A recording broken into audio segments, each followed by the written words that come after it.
in its relations with neighboring, distant, allied, and adversarial nations. This included sending and receiving envoys and ambassadors, concluding agreements, fostering friendship, and negotiating, which are the practices that remain as the cornerstone of Mongolia's current foreign policy. The Gerge serves as a historical evidence of this legacy. It represents the origins of credentials handed to envoys or modern diplomatic passports, having been used by Mongols since the 13th century in their relationship with other nations. The Gerge is displayed as a historic artifact at the United Nations headquarters. In 2000, UN Secretary General Kofi Annan remarked that Gerge is an invaluable heritage gifted by Mongols to the international community, emphasizing that we have a lot to learn from the wisdom of Mongolian ancestors.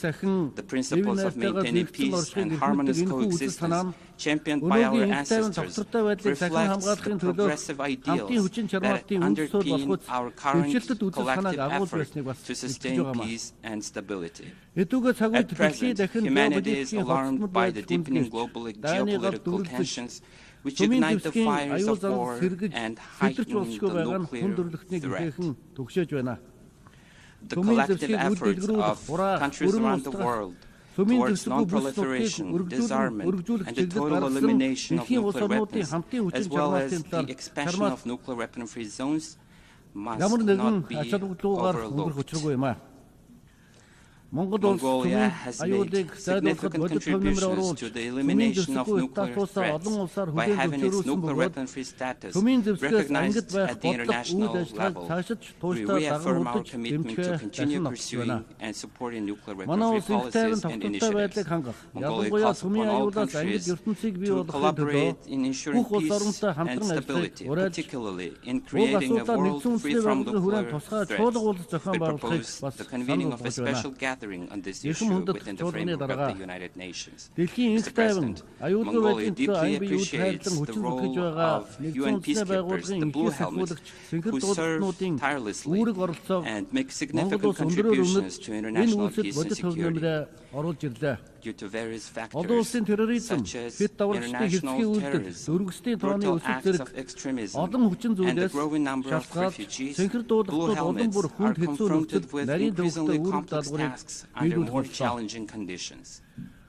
We must not forget that over 4,370 UN peacekeepers, including military, police, and civilian personnel, have lost their lives in the line of duty. Although Mongolia has a relatively small population, over the past 20 years, more than 20,000 peacekeepers have been deployed to hotspots around the world to contribute to peace and security of humanity. In particular, in alignment with the Women, Peace and Security agenda of the UN Security Council, we aim to increase women participation in UN peacekeeping operations. Currently, Mongolian female officers make up to 11% of our peacekeepers. To ensure the competence of our peacekeepers, it is crucial to improve their psychological well-being. Therefore, Mongolia initiated and developed a pilot project for supporting peacekeepers and their families, which was submitted to the UN DPKO, Mr. President, and distinguished delegates. In recent years, the rapid development of information and communication technologies has significantly impacted the daily life of people, and is seen as a factor that may fundamentally reshape the development of civilization in the future. In line with these intensive discussions on information and communication technologies and artificial intelligence have arisen in the international fora, and the recently adopted global digital compact is a timely and essential step.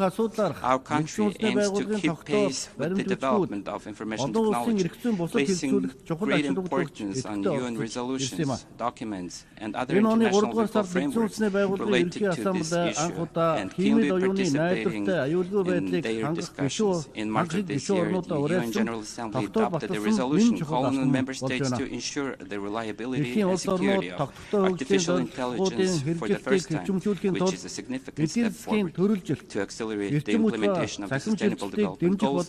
Countries around the world are focusing on policies that promote economic diversification, energy and digital transition, reduce the negative impacts of climate change, enhance adaptive capacity, and increase access to essential social services, particularly in education and health, while also prioritizing employment and food security. On the other hand, global debt accumulation has reached unprecedented levels, with debt service payments in developing countries exceeding the amounts borrowed, further constraining the budgetary space needed to implement sustainable development goals. Mongolia fully supports the international community's efforts to not only ensure debt sustainability, but also fundamentally reform the international financial architecture under the initiative outlined in the UNSG's report, Our Common Agenda. Distinguished delegates, in the early years of the 21st century, ideological conflicts that divided the world became history, while traditional military threats receded and not traditional threats such as climate change, pandemics, terrorism, cybercrime, and refugees gained increasing attention. However, this situation has changed drastically in the recent years, with traditional threats resurfacing and negatively impacting international security and sustainable development. In other words, the overlap and expanding scope of traditional and non-traditional threats requires countries around the world to pay special attention and strengthen their collaborative efforts. In particular, global warming and climate change have transcended natural and economic boundaries, exacerbating sensitive social issues and disputes over resources and triggering migration that bring numerous direct and indirect dangers and risks.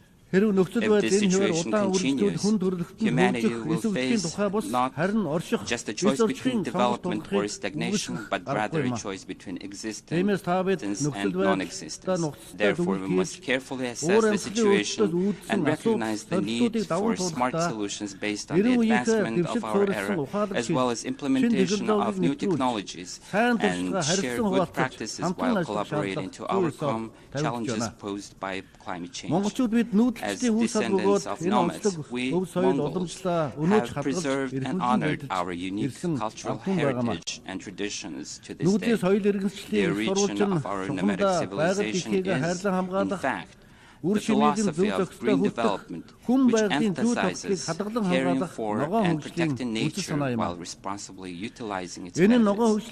This indicates that we have substantial traditional wisdom and initiatives regarding the future of green development, thus in line with the goals of sustainable development, as well as Vision 2050 long-term development policy of Mongolia has successfully been implementing national movements and programs such as building trees, food security and safety, Healthy Mongolia, and Digital Mongolia.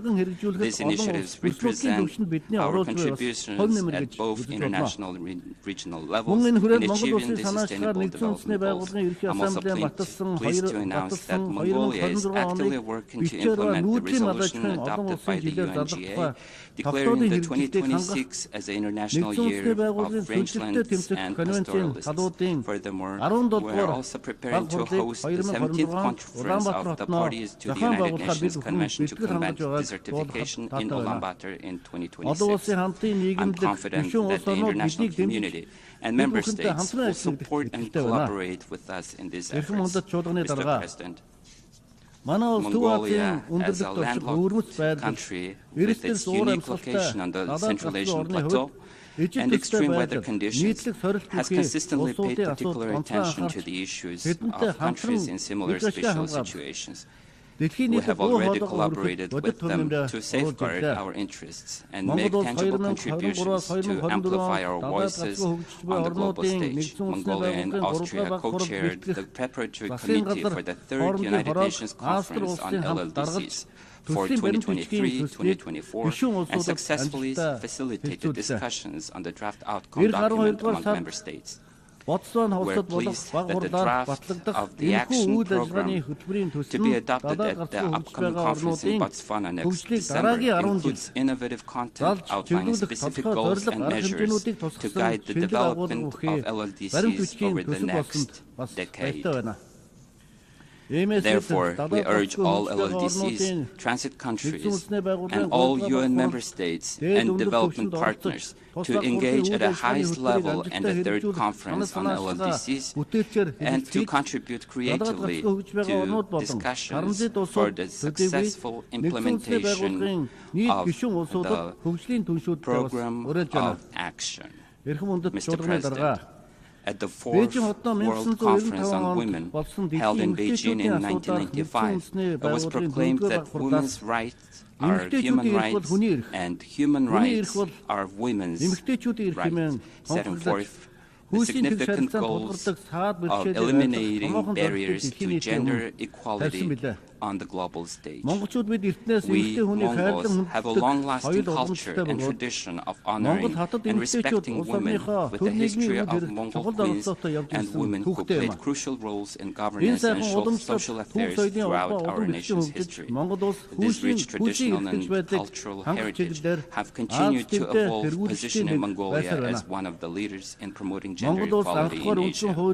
In its first constitution, Mongolia became the first country in Asia to safeguard guarantee equal rights for women, including the rights to vote and to be elected. This year we celebrate the centennial anniversary of the establishment of the National Organization for Women, the Mongolian Women's Federation. As we approach this historic anniversary in 2023, we have implemented legal policy reform designed to enhance women participation in both social and political decision-making level. As a result, in the recent parliamentary election, 25.4% of elected members were women, exceeding the average rate of 21.2% in Asia. Moreover, in August this year, our country successfully hosted the World Women's Forum under the theme Towards a Green Future in Ulaanbaatar in collaboration with the United Nations. This forum brought together women leaders in government, from governments, international organizations, and influential representatives from diverse sectors, social, economic, and cultural, across 5 continents. They proposed numerous creative initiatives to enhance women's role and contributions toward achieving sustainable development goals, including economics, environment, climate change, food security, education, sports, culture, and the arts. I'm pleased to highlight that the Ulaanbaatar Declaration towards a Sustainable Future was adopted as the forum's outcome document. Building on the momentum of the World Women's Forum, Mongolia will continue to actively promote gender equality and the empowerment of women. Mr. President, distinguished delegates, the General Assembly of the United Nations is the most important and honorable podium for amplifying the voice of ideas and aspirations for international peace and security, well-being, and development of humanity.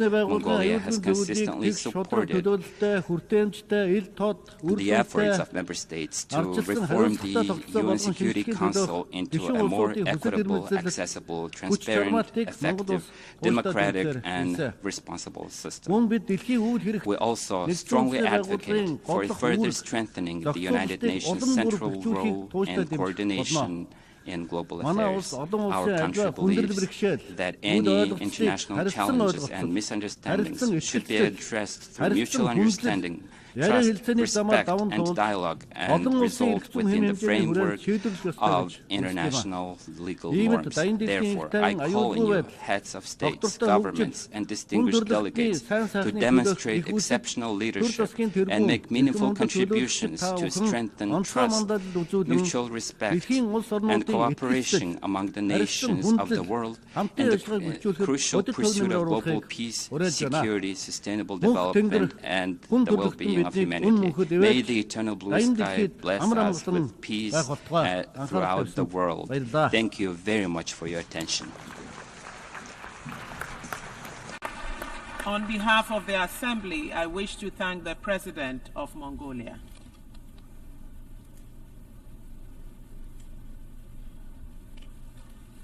The Assembly will hear an address by His Excellency Wavel Ramkalawan, President of the Republic of Seychelles. I request protocol to escort His Excellency and invite him to address the Assembly.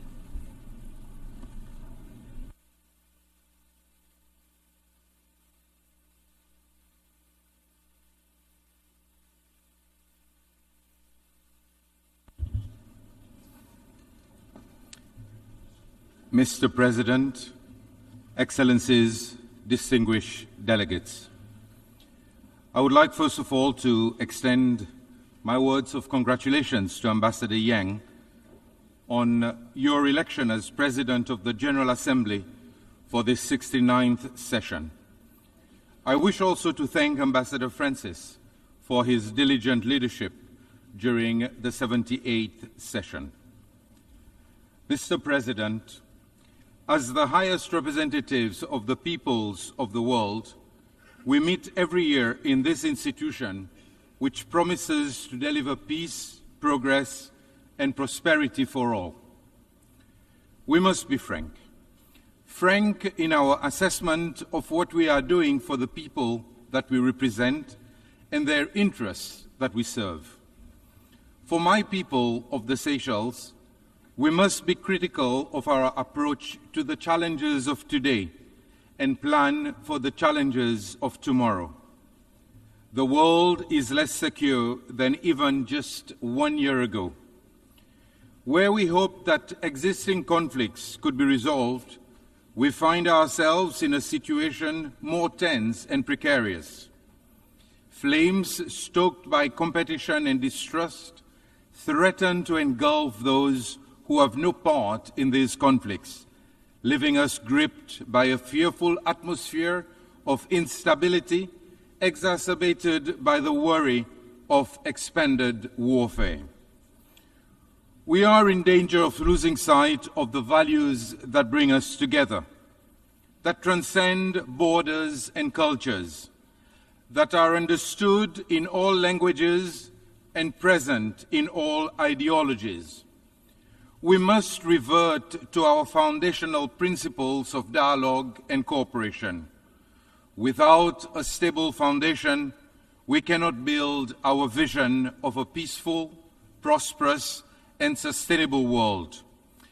Our focus is diverted from the challenges requiring our urgent and undivided attention, challenges affecting the core of people's lives and equally requiring solutions with people at their center.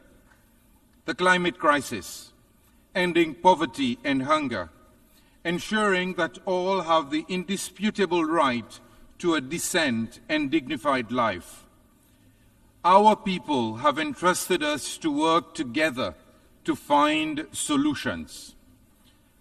Mr. President, 79 years ago, the permanent members of the Security Council conferred upon themselves the great responsibility of ensuring international peace and security, to cooperate in good faith to save future generations from transgressions of the past. With this great responsibility comes the expectation that gross violations of the UN Charter be dealt with resolutely and impartially. We place our trust in them to act in the common interest, to prevent conflict and preserve human dignity. The consequences of conflict are felt beyond the direct and intolerable suffering of victims in war zones and those displaced by fighting. In such an interconnected world, we are all subjected to inflationary pressures, elevated commodity and energy prices, and other disruptive effects. Widened and prolonged conflict risks affecting smaller states like Seychelles, trying not to get caught in the crossfire. It is not our intention to lecture the world powers, nor attempt to prescribe solutions to complex issues.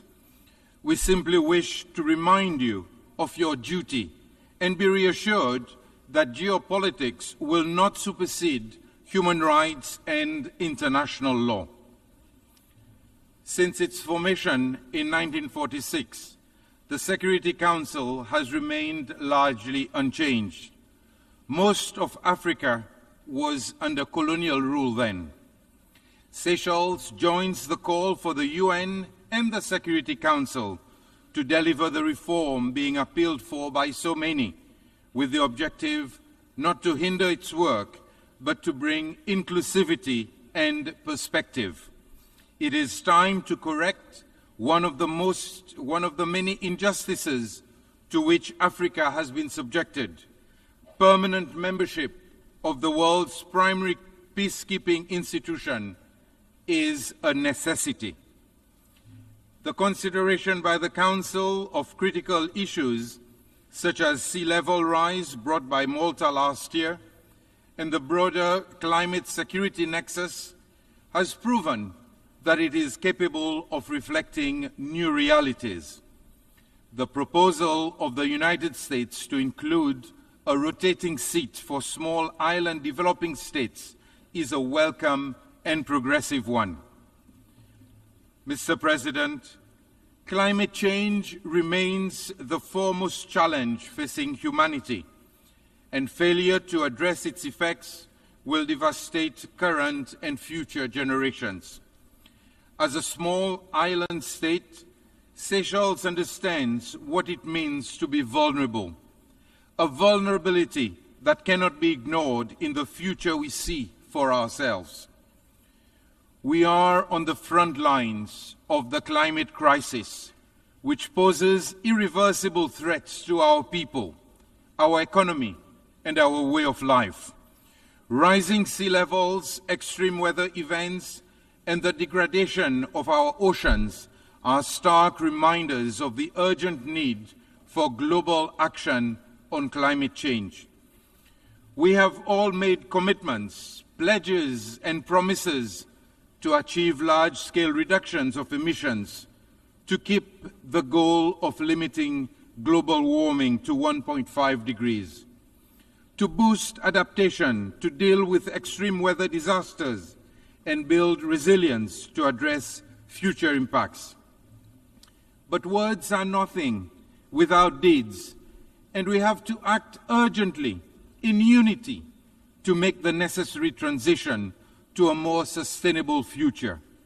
It is a choice, conscious and intentional, to continue down this path and decide that business as usual in pursuit of short-term goals is acceptable.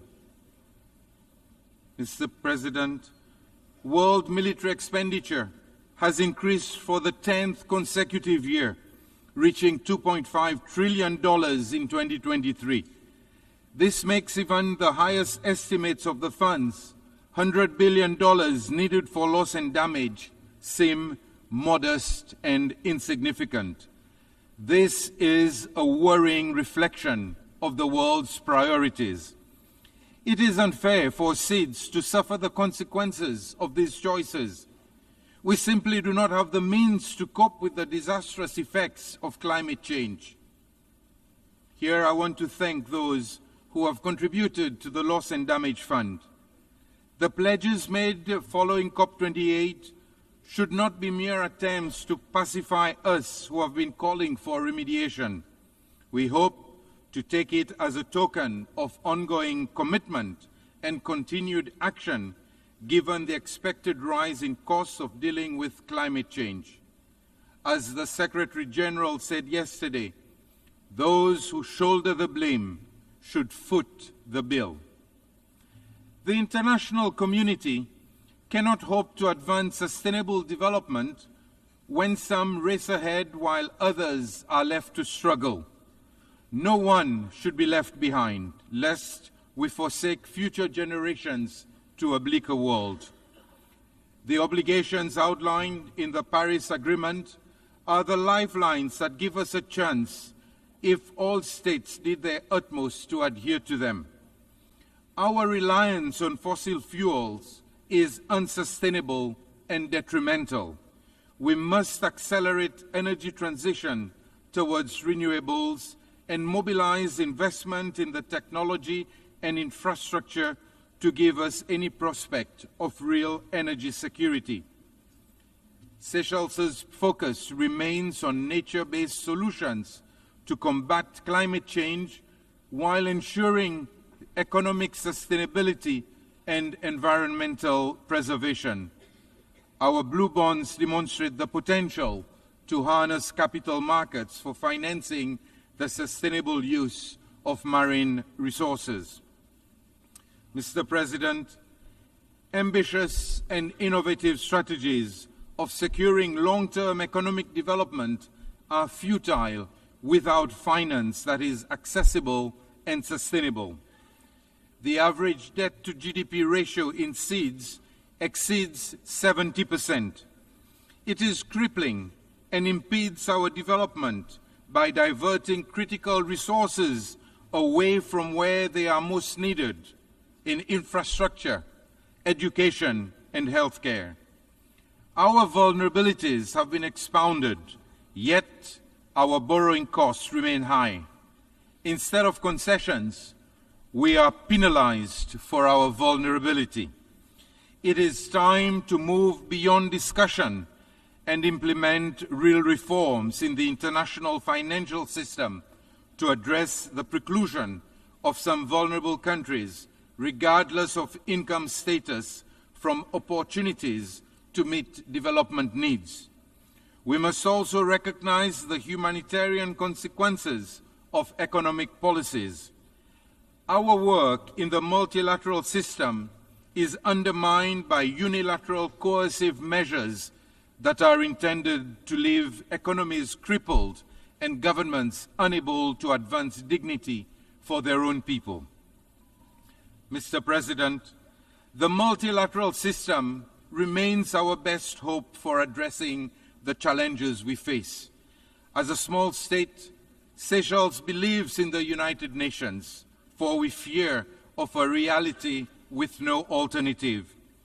In a world more interconnected than ever, multilateralism is the network that links our shared values to achieve the vision that we have for our world, one that is defined by our common interests and not by our differences. We are here to solve problems, not exacerbate them, to listen and not to dismiss. We put our faith in this institution because we must prove to the world that we can work for it, but it is up to us to make it work.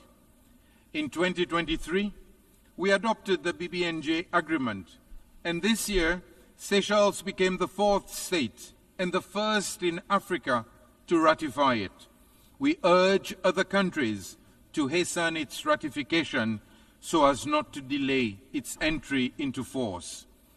This year's 4th SEEDS conference in Antigua and Barbuda shone a timely light on the challenges that we face in a global economic landscape for which we are ill-equipped to navigate. The Antigua and Barbuda agenda for SEEDS provides the blueprint for action over the next decade, and we call on the international community to commit to its implementation. The MVI resolution adopted here last month also represents a triumph of the multilateral system to consider new approaches to complex and evolving issues. Its data and findings deliver the empirical grounding for what we know to be true, that a single-layered approach to development is no longer accurate nor adequate. A better understanding of precisely these multidimensional vulnerabilities will be crucial for the decisions that we take, and more importantly, those taken on our behalf. The Pact for the Future, just adopted, should rightly usher in a new era of engagement based on mutual interest and mutual respect. We must use it to bridge divisions between nations on critical issues of human rights, gender equality, and the rule of law.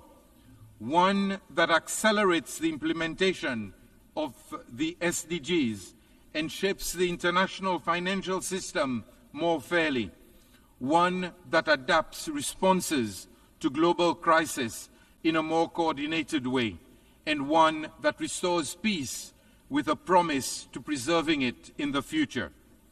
For Seychelles, the declaration on future generations should signal our commitment to safeguarding the rights of all people who will be born by the end of this century, most of whom in developing countries. People who should not be born into hardship. We must envision a world where survival is not a struggle, a world that ensures everyone's rights to prosperity. Basic rights should not be difficult to provide. Mr. President, I firmly believe that these are the foundations on which our cooperation in progress should be built, the things that our people need the most, and what should guide us to building a world that is more secure and sustainable. Let us strive to be the architects of a world where no one is left behind. I thank you. On behalf of the Assembly, I wish to thank the President of the Republic of Seychelles. The Assembly will hear an address by His Excellency Peter Pavel, President of the Czech Republic. I request protocol to escort His Excellency and invite him to address the Assembly.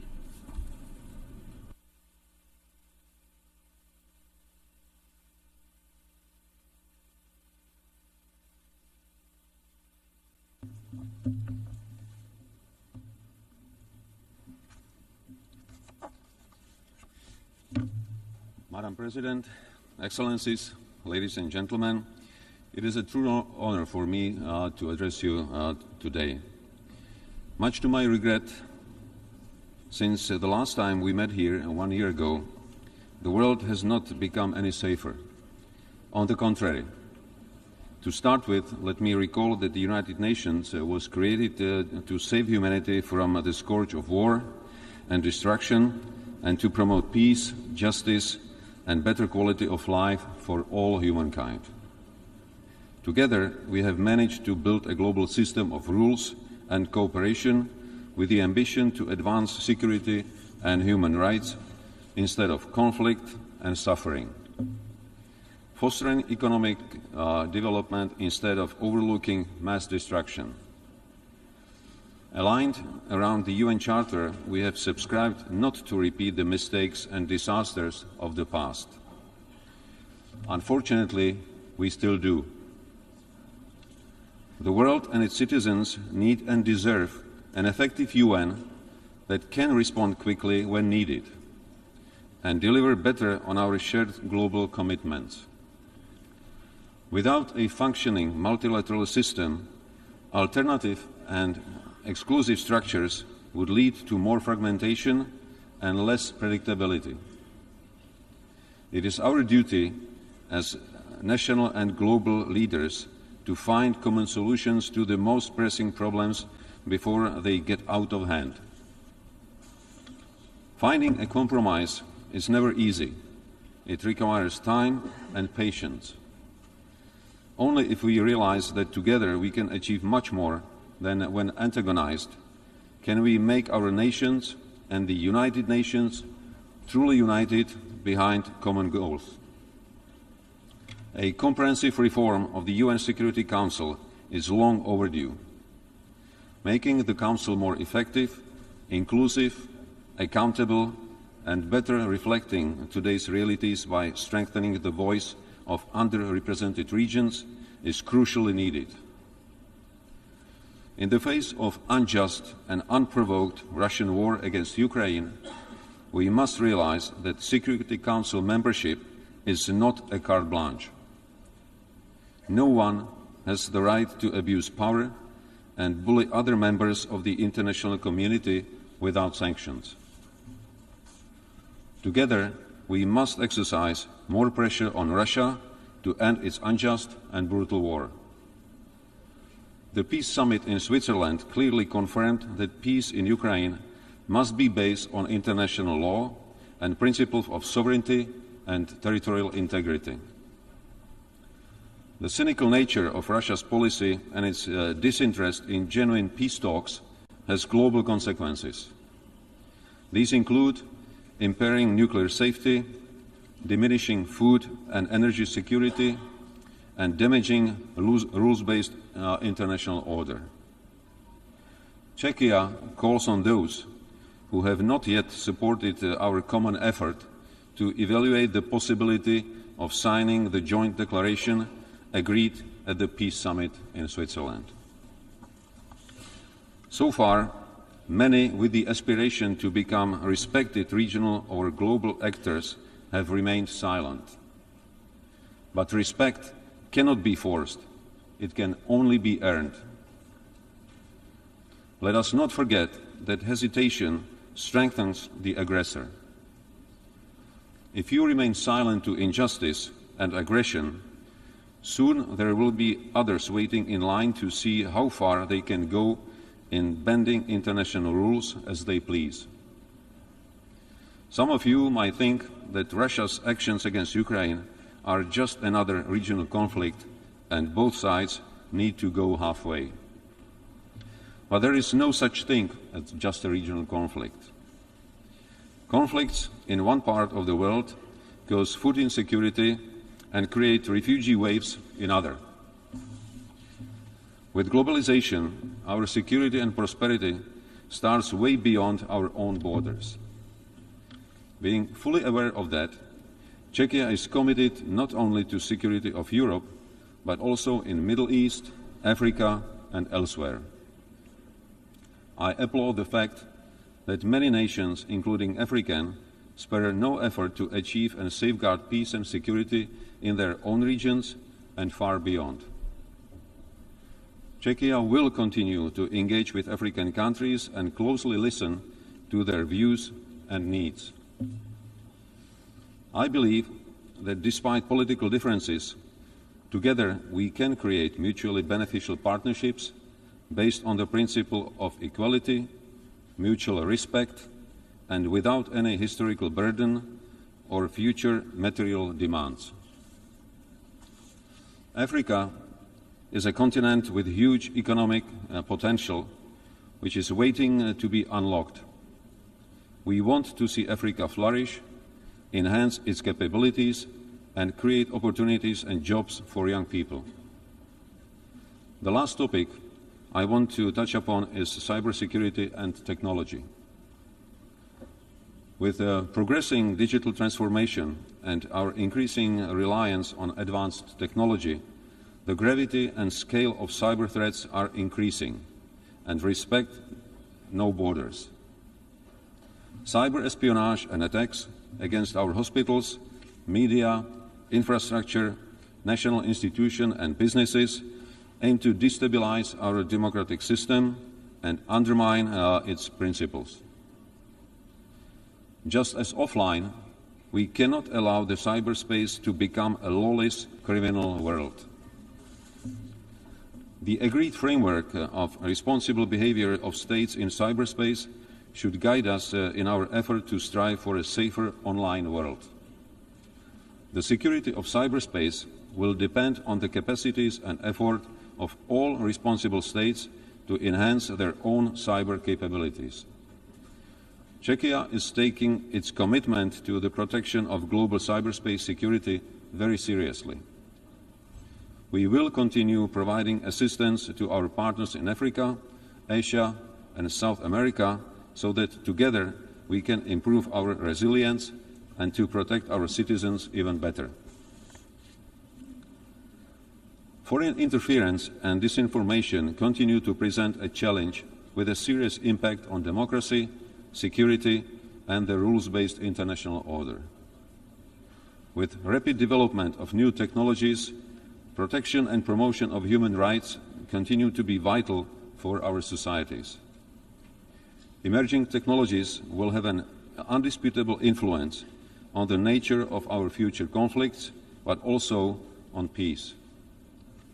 It is our duty to ensure that innovations, including artificial intelligence, autonomous systems, biotech, or quantum computing fully conform to our ethical and human rights standards.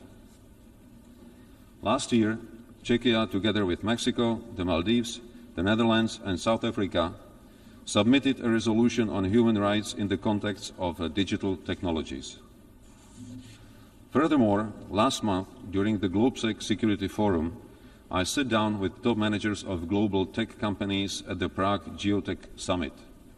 I was glad to hear that they are fully aware of their responsibility and fully committed to contribute to the resilience of democracy.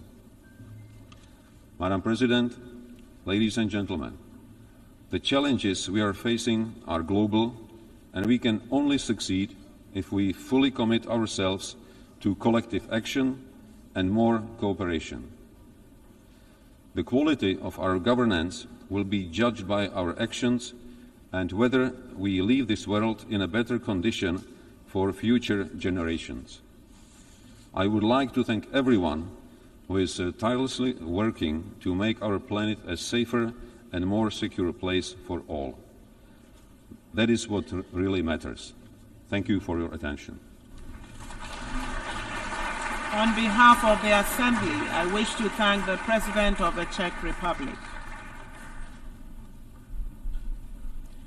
The Assembly will hear an address by His Excellency Volodymyr Zelensky, President of Ukraine. I request protocol to escort His Excellency and invite him to address the Assembly.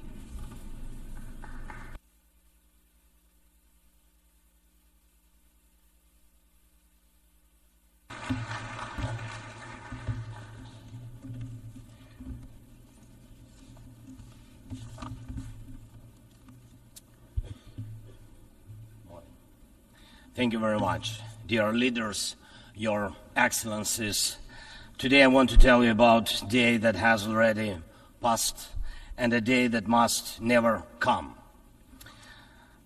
On the night of March 4th, 2022, I received one of the most terrifying reports since the beginning of a full-scale Russian invasion against Ukraine. The report was about Russian tanks firing directly at the buildings of our Ukrainian nuclear power plant, the Zaporizhzhia nuclear power plant, the largest one in Europe, 6 nuclear reactors. The Russian army stormed this facility just as brutally as any other during this war, without thinking about the consequences, possibly disastrous. This was one of the most horrifying moments of the war, when no one could know how Russian strikes on the nuclear facility would end, and everyone in Ukraine was reminded of what Chernobyl means. Now, the Zaporizhzhia nuclear power plant remains occupied by Russian forces, unfortunately, and it's at risk of a nuclear incident. This is the major source of radiation danger in Europe, possibly in the world. That's why, in the peace formula I presented, the first point is about nuclear safety. In Ukraine, we know exactly what we are dealing with. And I want to thank you, the General Assembly members, for adopting a resolution in July this year on the safety of nuclear facilities in Ukraine. Most in the world understand what's at stake. The General Assembly demanded that Russian return control of the Zaporizhzhia nuclear power plant to Ukraine. Only then real nuclear security will return to Europe and the world. And now about the day that must never come. Since Russia can't defeat our people's resistance on the battlefield, Putin is looking for other ways to break the Ukrainian spirit. One of his methods is targeting our energy infrastructure. And these are deliberate Russian attacks on our power plants and the entire energy grid. As of today, Russia has destroyed all our thermal power plants and a large part of our hydroelectric capacity. This is how Putin is preparing for winter. hoping to torment millions of Ukrainians, ordinary families, women, children, ordinary towns, ordinary villages.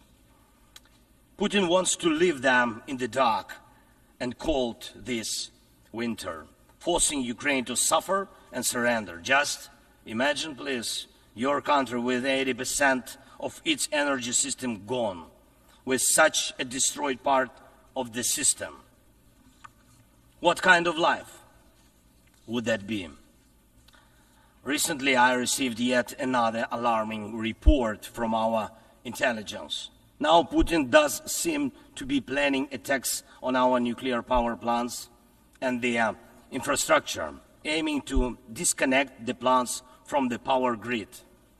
With the help of satellites, by the way, ladies and gentlemen, satellites of other countries. Russia is getting images and detailed information about the infrastructure of our nuclear power plants. But what does this really threaten? Any missile or drone strike, any critical incident in the energy system could lead to a nuclear disaster. A day like that must never come. And Moscow needs to understand this, and this depends in part on your determination to put pressure on the aggressor. These are nuclear power plants. They must be safe. Ladies and gentlemen, 2 years ago, in the fall of 2022, I proposed a comprehensive strategy to end the war and to ensure security, and I presented the peace formula at a highly inclusive political platform for world leaders, the G20 summit in Indonesia, representing billions of citizens from all parts of the globe. And it's important for us that all these people can understand us, understand that Ukraine wants to end this war more than anyone in the world. War always poses a threat to many. You all see in the media and read in reports what is happening in Ukraine because of Russia's war. It's something many are imagining happening to themselves. And yes, the smoke from fires in war-torn cities can reach other countries. And if, God forbid, Russia causes a nuclear disaster at one of our nuclear power plants, radiation will not respect state borders. And unfortunately, various nations could feel the devastating effects. Many are concerned, but the deepest understanding of war is always found in the home it destroys. It's the Ukrainian people who feel the full pain of this war. It's Ukrainian children who are learning to distinguish the sounds of different types of artillery and drones because of Russia's war. It's our people who are forcefully separated by occupation because Putin decided he could do whatever he wants. It's our heroic soldiers who are giving their lives to defend our country from invaders trying to steal our land. That's why we say, rightfully so, there can be no just peace without Ukraine.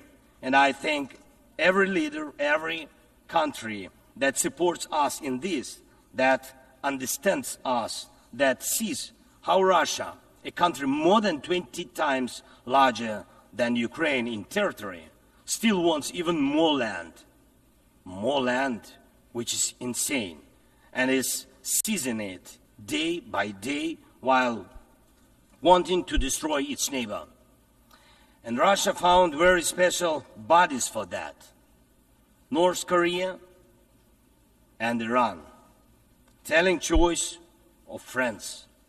And now every neighbor of Russia in Europe and Central Asia feels that the war could come to them as well, and just think what kind of losses that would mean for the world.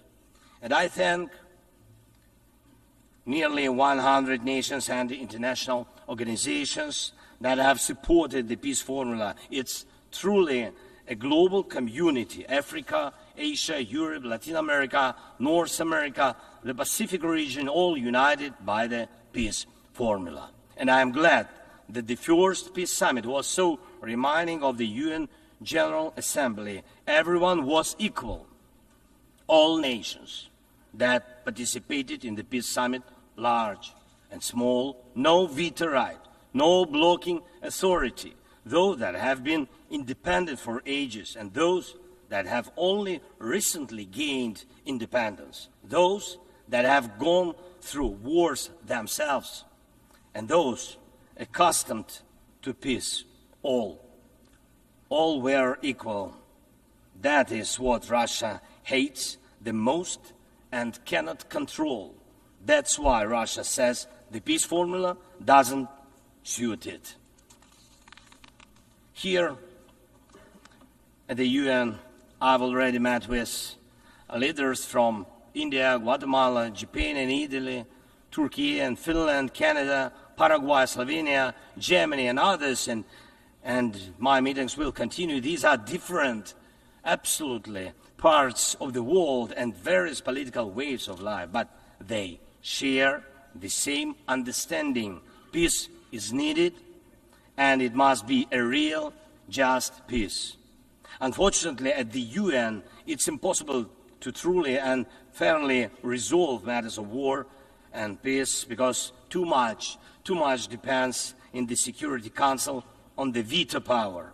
When the aggressor exercises veto power, the UN is powerless to stop the war, but the peace formula can. Once again, there is no veto power in it. That's why it's the best opportunity for peace. Everyone is equal, and it's effective and comprehensive. When some propose alternatives, half-hearted settlement plans, so-called sets of principles, it not only ignores the interests and suffering of Ukrainians, who are affected by the war the most, it not only ignores reality, but also gives Putin the political space to continue the war and pressure the world to bring more nations under control. Any parallel or alternative attempts to seek peace are, in fact, efforts to achieve a lull instead of an end to the war. As a global initiative, the peace formula has already existed for 2 years, and maybe somebody wants a Nobel Prize for their political biography for frozen truth instead of real peace, but the only prizes Putin will give you in return are more suffering and disasters. We must restore nuclear safety. Energy must stop being used as a weapon. We must ensure food security. We need to bring home all our captured soldiers and civilians forcibly deported to Russia. We must uphold the UN Charter and guarantee our right, Ukraine's right to territorial integrity and sovereignty, just as we do for any other nation. We need to withdraw the Russian occupiers, which will bring an end to the hostilities in Ukraine, and we must hold those responsible for war crimes accountable. We need to prevent ecocide and stop the destruction of nature caused by the war. And we must not allow a second or third phase of this Russian invasion. And we need to make it clear the war is over. This is the peace formula. What part of this could be unacceptable to anyone who upholds the UN Charter? If someone in the world seeks alternatives to any of these points or tries to ignore any of them, it likely means they themselves want to do a part of what Putin is doing. The point they ignore reveals the desire they're hiding. And when the Chinese-Brazilian duo tries to grow into a choir of voices, with someone in Europe, with someone in Africa saying something alternative to a full and just peace, the question arises, what is the true interest? Everyone must understand you will not boost your power at Ukraine's expense. And the world has already been through colonial wars and conspiracies of great powers at the expense of those who are smaller. Every country, including China, Brazil, European nations, African nations, Middle East, all understand why this must remain in the past. And Ukrainians will never accept why anyone in the world believes that such a brutal colonial past, which suits no one today, can be imposed on Ukraine now instead of a normal, peaceful life. I want peace for my people, real peace and just peace. And I'm asking for your support from all nations of the world. We do not divide the world. I ask the same of you, do not divide the world. Be united nations. And that will bring us peace. Thank you. Slava Ukraini. On behalf of the Assembly, I wish to thank the President of Ukraine.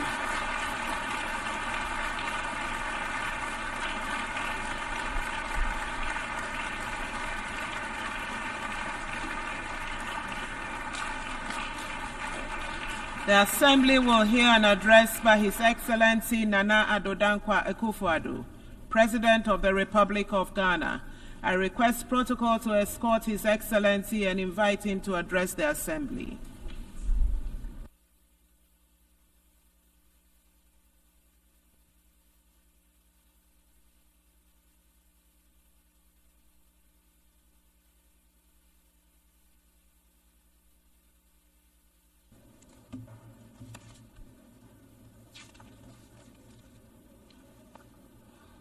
Madam President, Excellencies, ladies and gentlemen, I cannot help but reflect on the significance of this moment, as this will be my final opportunity to address the United Nations General Assembly as I enter the closing months of my presidency. Over the past 8 years, I've had the privilege of speaking on several variations of the essential themes that quite properly dominate the deliberations of this global assembly: the condition of humanity and the state of the planet. Serving the people of Ghana, and by extension those of West Africa, Africa, and the world, has truly been the greatest blessing of my life. Indeed, being here this morning fills me with both pride and humility. Pride in the limited progress we have made together as nations, and humility in recognizing the challenges that still remain. My time as president has been deeply fulfilling, and I'm profoundly grateful for the trust placed in me by my fellow Ghanaians. It has been an honor to serve them and to contribute to advancing peace, security, and development on the global stage. Madam President, I'm here with a heart full of hope, yet mindful of the great challenges that still confront us. As President of the Republic of Ghana and as a citizen of the world, I'm acutely aware of the shared responsibility we carry. Our work here is nothing less than shaping the future of humanity, a future that will affect generations long after we are gone. Leaving no one behind, acting together for the advancement of peace, sustainable development, and human dignity for present and future generations, reminds us that the decisions we take here will define whether we rise to meet the hopes of billions or continue to let inequalities and injustice persist. We owe it to those who look to this body for leadership to act and not just to talk. The world we live in today is a stark, unfortunate contrast of privilege and hardship. For too long, the voices of those marginalized, those left behind, have been drowned out. They constitute the bulk of humanity. These are the voices of the poor, the displaced, the vulnerable. We cannot in good conscience leave them behind. They should be at the center of our discussions and our decisions. Africa in particular knows the cost of being left out. Yes, we're a continent rich in potential and resilient in the face of adversity, but we have also been disadvantaged by a global system that has generally treated us as an afterthought. We've been viewed merely as passive recipients of aid rather than as equal partners in global progress. The well-meaning promises of assistance have failed to materialize to bring about the long-term change we so passionately need. Such aid as is offered often comes with strings attached, limiting our ability to shape our own futures. Africa is not a continent of despair. She's full of great possibilities. She's required, however, to chart a new course of development. Our young population is filled with energy, creativity, and ambition. The people of Africa are not asking for handouts. They're demanding opportunities in a new global architecture so they can have access to education, healthcare, and jobs to be able to build better lives for themselves, their families, and their descendants. In Ghana, we've taken bold and decisive steps to ensure that no one is left behind in our national development, and we have shown that it is possible. Our flagship free senior high school policy has benefited 5.7 million young people, many of whom would have been denied the opportunity to learn, to dream, and to succeed. This initiative has transformed the lives of millions, positioning the next generation of Ghanaians to take their place as leaders in the global economy. But this is just the beginning. We need a global commitment to ensure that every child, no matter where they are born, has access to quality education. A world where children are left unprepared for the challenges ahead is not a just world. Beyond education, we've also prioritized health care for our people. Through Agenda 111, my government has embarked on the largest ever healthcare infrastructure project in Ghana's history. This initiative is constructing 111 hospitals across the country, ensuring that even the most remote regions have access to modern healthcare facilities. This is part of our broader goal of ensuring that no one in Ghana is left without the basic right to health. We've also taken significant steps to boost food security and economic growth through the Program for Planting for Food and Jobs. This initiative has improved food production, created jobs, and enhanced incomes for millions of Ghanaians. It is a clear demonstration that with the right policies and investments, we can transform our agricultural sector and ensure that no one goes hungry. In the same vein, our one district, one factory policy is transforming the industrial landscape of the nation, generating the structural transformation of our economy, which is our major strategic objective. And in addition, Ghana has embraced in full the teachings of the Fourth Industrial Revolution and is actively pursuing an agenda of digitalization. Under my administration, we've revolutionized public service delivery by integrating technology into governance. From the introduction of the Ghana card, which has streamlined identification and access to services, to the digitalization of the country's land registry, these reforms have enhanced transparency, efficiency, and accountability. Digitalization has improved the lives of ordinary Ghanaians and has also laid the groundwork for sustainable economic growth in the digital age. And let us not forget the strides we have made in enhancing the rule of law and governance through reforms in the judicial system, strengthening our democratic institutions, and promoting transparency. Ghana continues to be a beacon of good governance in Africa. We have enacted laws and implemented policies that uphold the principles of accountability and ensure that every Ghanaian, regardless of their background, is protected by the rule of law. Madam President, It is impossible to address the challenges of today without speaking of the contradictions that exist within this global institution. We gather here to discuss peace, but wars continue to ravage nations. We speak of justice, yet justice endures. Take the Russian invasion of Ukraine, for instance. Millions of lives have been uprooted. Thousands have lost their lives, and yet the Security Council has struggled to respond decisively, just as it is struggling to make a decisive intervention in the tragic ongoing war in Gaza and the Lebanon. The structure of the Council reflects a world that no longer exists, and its failure to act in times of crisis raises a difficult question. What is the purpose of the Security Council if it cannot intervene when the world needs it most? Reforming the UN Security Council is a matter of fairness and necessity.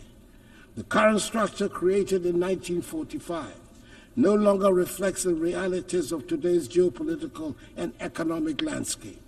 Africa, Latin America, and South Asia remain underrepresented despite their significant influence on global affairs. This lack of representation undermines the legitimacy of the Council's decisions, and the use of veto power by a few permanent members often paralyzes its ability to act effectively during crises. Reform is essential to ensure that the Council is more inclusive, democratic, and responsive to the complex challenges we face today. The world has changed, and the Security Council must change with it to maintain its relevance in promoting global peace and security. For years, I've championed the need to reform the Security Council as per the Eswatini Consensus, the Common African Position on UN Reform, which calls for Africa to have permanent seats on the Council. It is incomprehensible that a continent of 1.4 billion people has no permanent voice in shaping decisions that affect global peace and security. The time for half measures is over. We need a Security Council that is fit for purpose in today's world. It is heartening, however, that finally the demand for reform has found acceptance by leaders of 2 of the 5 permanent members, President Joe Biden of the United States of America and President Emmanuel Macron of France. Hopefully, the others will soon follow suit. We must also recognize that the fight for peace goes beyond government actions. It is a fight for humanity itself. In Africa, we have often borne the brunt of conflicts, sending our troops to peacekeeping missions with limited support from the global community. While I'm pleased to see the UN now taking steps to finance peacekeeping in Africa, an outcome of Ghana's presidency of the UN Security Council, we must go further. Peacekeeping alone is not enough. We must address the potential causes of conflict, poverty, inequality, and lack of opportunity. True peace comes from investing in education, healthcare, and economic development. However, peace cannot be imposed from the outside. It must be built from within. African nations must take ownership of their security, and the African Union needs to strengthen itself to be able to respond swiftly to threats. Madam President, as I speak today, ongoing developments in West Africa are deeply troubling. Military coups in Mali, Guinea, Burkina Faso, and Niger threaten the democratic progress we have worked so hard to achieve within the ECOWAS community. These coups are stark reminders that democracy is indeed fragile and must be continually nurtured. In Ghana, however, we will remain resolute in our commitment to democracy. As my presidency draws to a close, I want to assure this Assembly that the upcoming 2024 elections in Ghana will be free, fair, and transparent. Ghanaians have demonstrated time and again in the last 3 decades their strong attachment to democracy, which they will not permit to be undermined. The Electoral Commission, supported by Ghana's security services, is well equipped to ensure that the will of the Ghanaian people is respected. Ghana has long been a beacon of democracy in Africa, and we intend to keep it that way. the 2024 elections will be proof of our enduring adherence to the rule of law, transparency, and the principles of democratic accountability that have guided our nation in recent decades. Madam President, we find ourselves at a pivotal moment in history. The decisions we make today will shape the future of our world. We can choose to act with courage, compassion, and a commitment to leave no one behind, or we can choose inaction and allow the suffering of millions and the degradation of the planet to continue. Let me end by reminding us all that the future is not something that simply happens. It is something we create. We have the power in this room to change the course of history. Let us not shy away from that responsibility. Let us act now, and let us act together. I wish you God's blessings in all your current and future deliberations, and I thank you for your attention. On behalf of the Assembly, I wish to thank the President of the Republic of Ghana.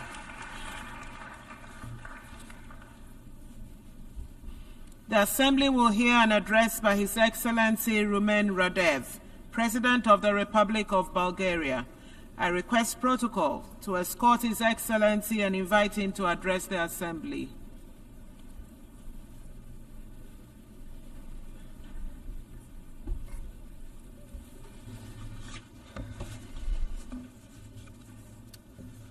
Excellencies, ladies and gentlemen, allow me at the outset to congratulate His Excellency Philemon Yang for his elections as the President of the 79th UN General Assembly session.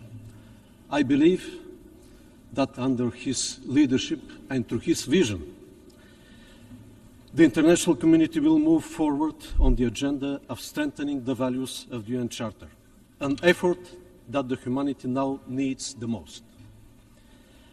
Our world faces a range of complex problems, from the unprecedented challenges to the global peace and security, to the escalating climate crisis and the persistent inequalities.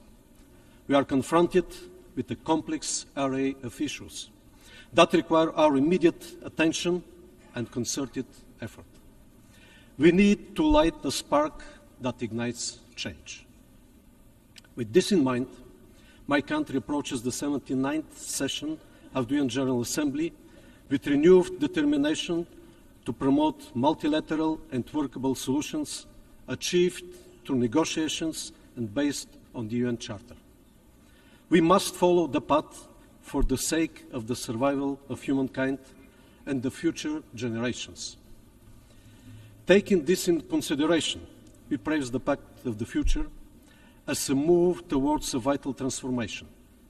It becomes increasingly clear that our success hinges on a firm commitment to upholding multilateralism and the respect for international law, which are the cornerstones of our global order. This order that has been forged in UN by you and your predecessors is now under severe threat. Bulgaria has been always committed to the values of multilateralism and will continue to be, using the accumulated experience from the successful Bulgarian presidency of the UN Economic and Social Council and our current mandate as a constructive member of the Human Rights Council.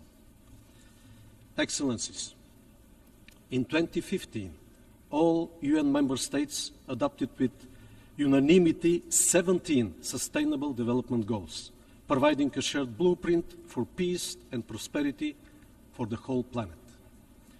Nowadays, they remain more than ever topical and requiring full mobilization of international efforts.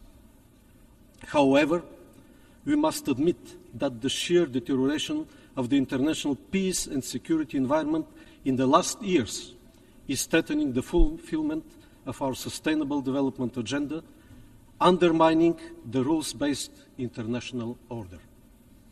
Restoring and preserving the peace must not be seen but as the ultimate goal of the international community and is a basic prerequisite for the SDGs fulfillment. It has been 2.5 years since the Russian Federation unleashed a full-scale invasion of Ukraine. From the very beginning, Bulgaria strongly condemns this war, which led to hundreds of thousands of victims, enormous suffering and destruction. Every single day of this war increases the risk of escalation in intensity and geographical scope, posing a substantial threat to the global peace and security. The side effects of the war are already gravely affecting the economies and social systems of many countries worldwide.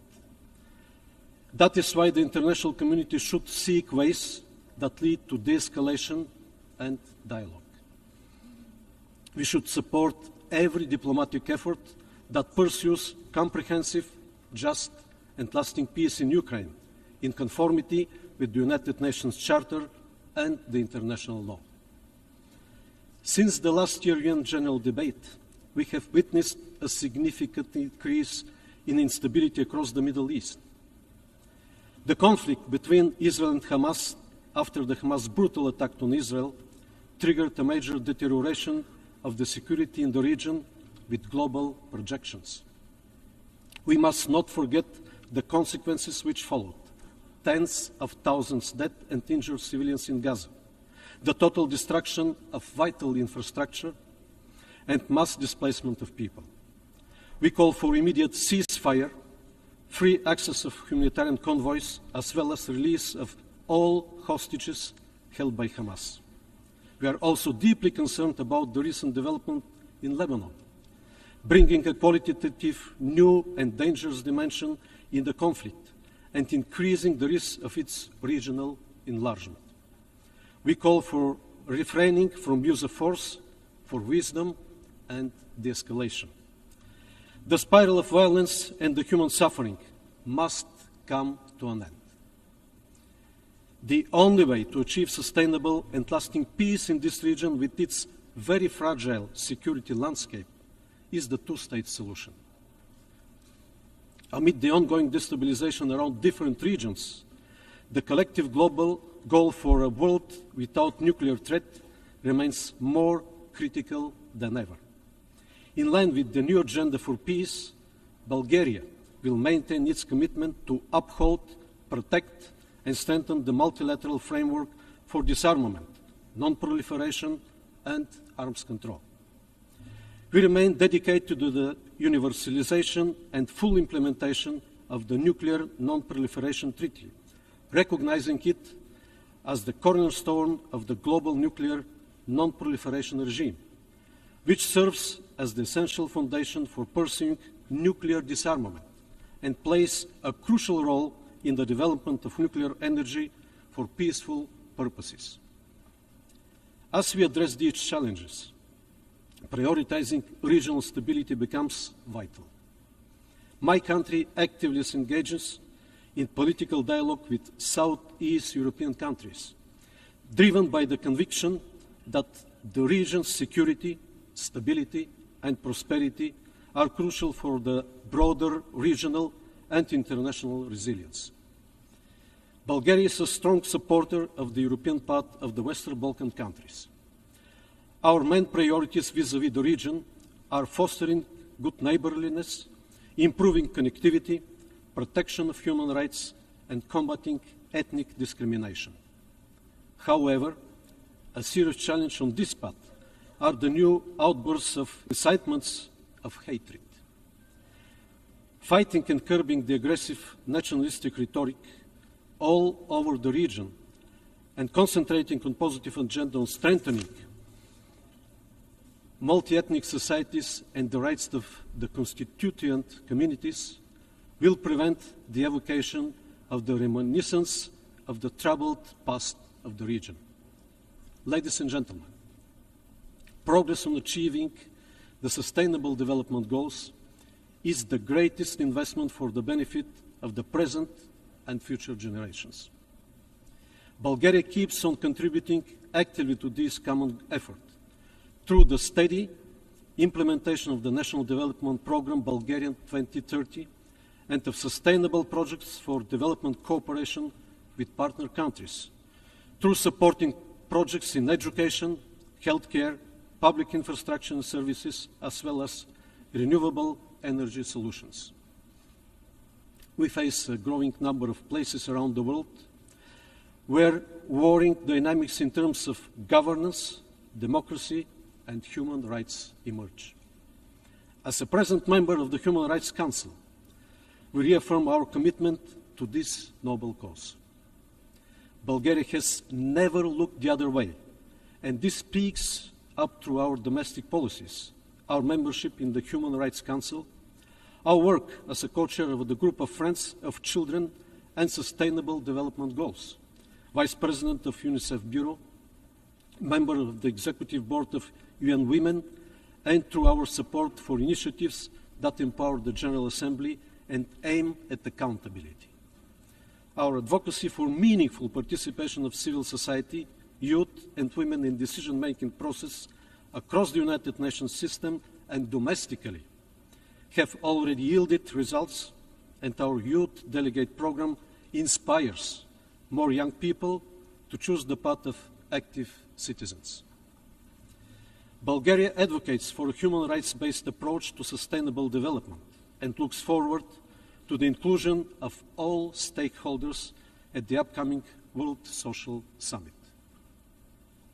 Excellencies, we have focused on the peace among nations, but it is equally important to reconcile with the nature.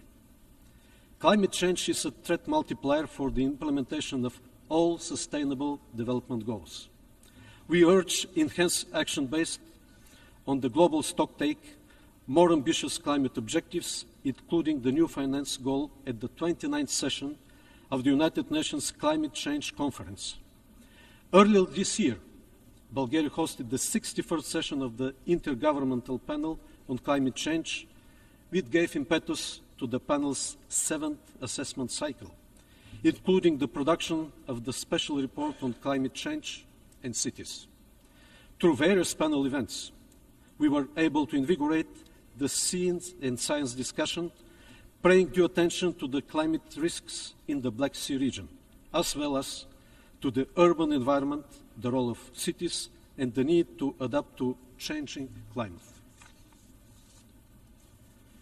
Another challenge that brings a lot of opportunities as well is the need for an effective digital governance based on a multi-stakeholder and inclusive approach, aiming for a human-centric digital transformation and a safe and open digital future. In light of growing challenges to the principles of international law and the rules-based order established by the United Nations Charter, Bulgaria remains committed to strengthening the effectiveness and accountability of the United Nations Security Council.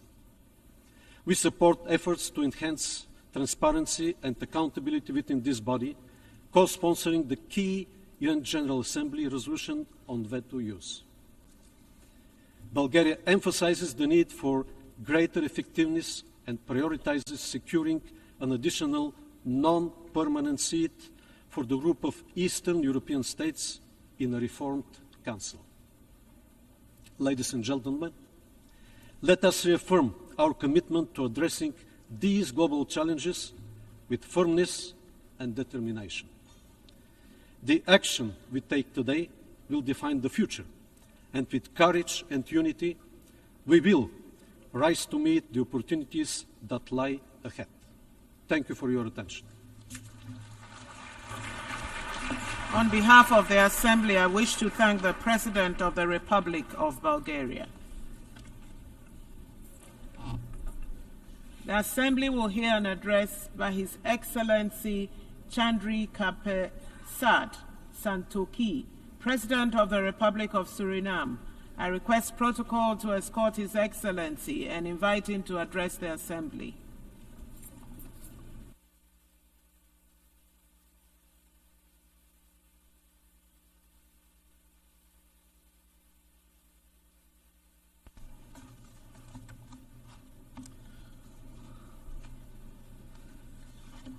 Madam President, Excellencies, Heads of Delegations, ladies and gentlemen, good morning. Madam President, this General Assembly is of historic significance as we embark on a process of recalibrating international relations and establishing a more effective multilateral framework.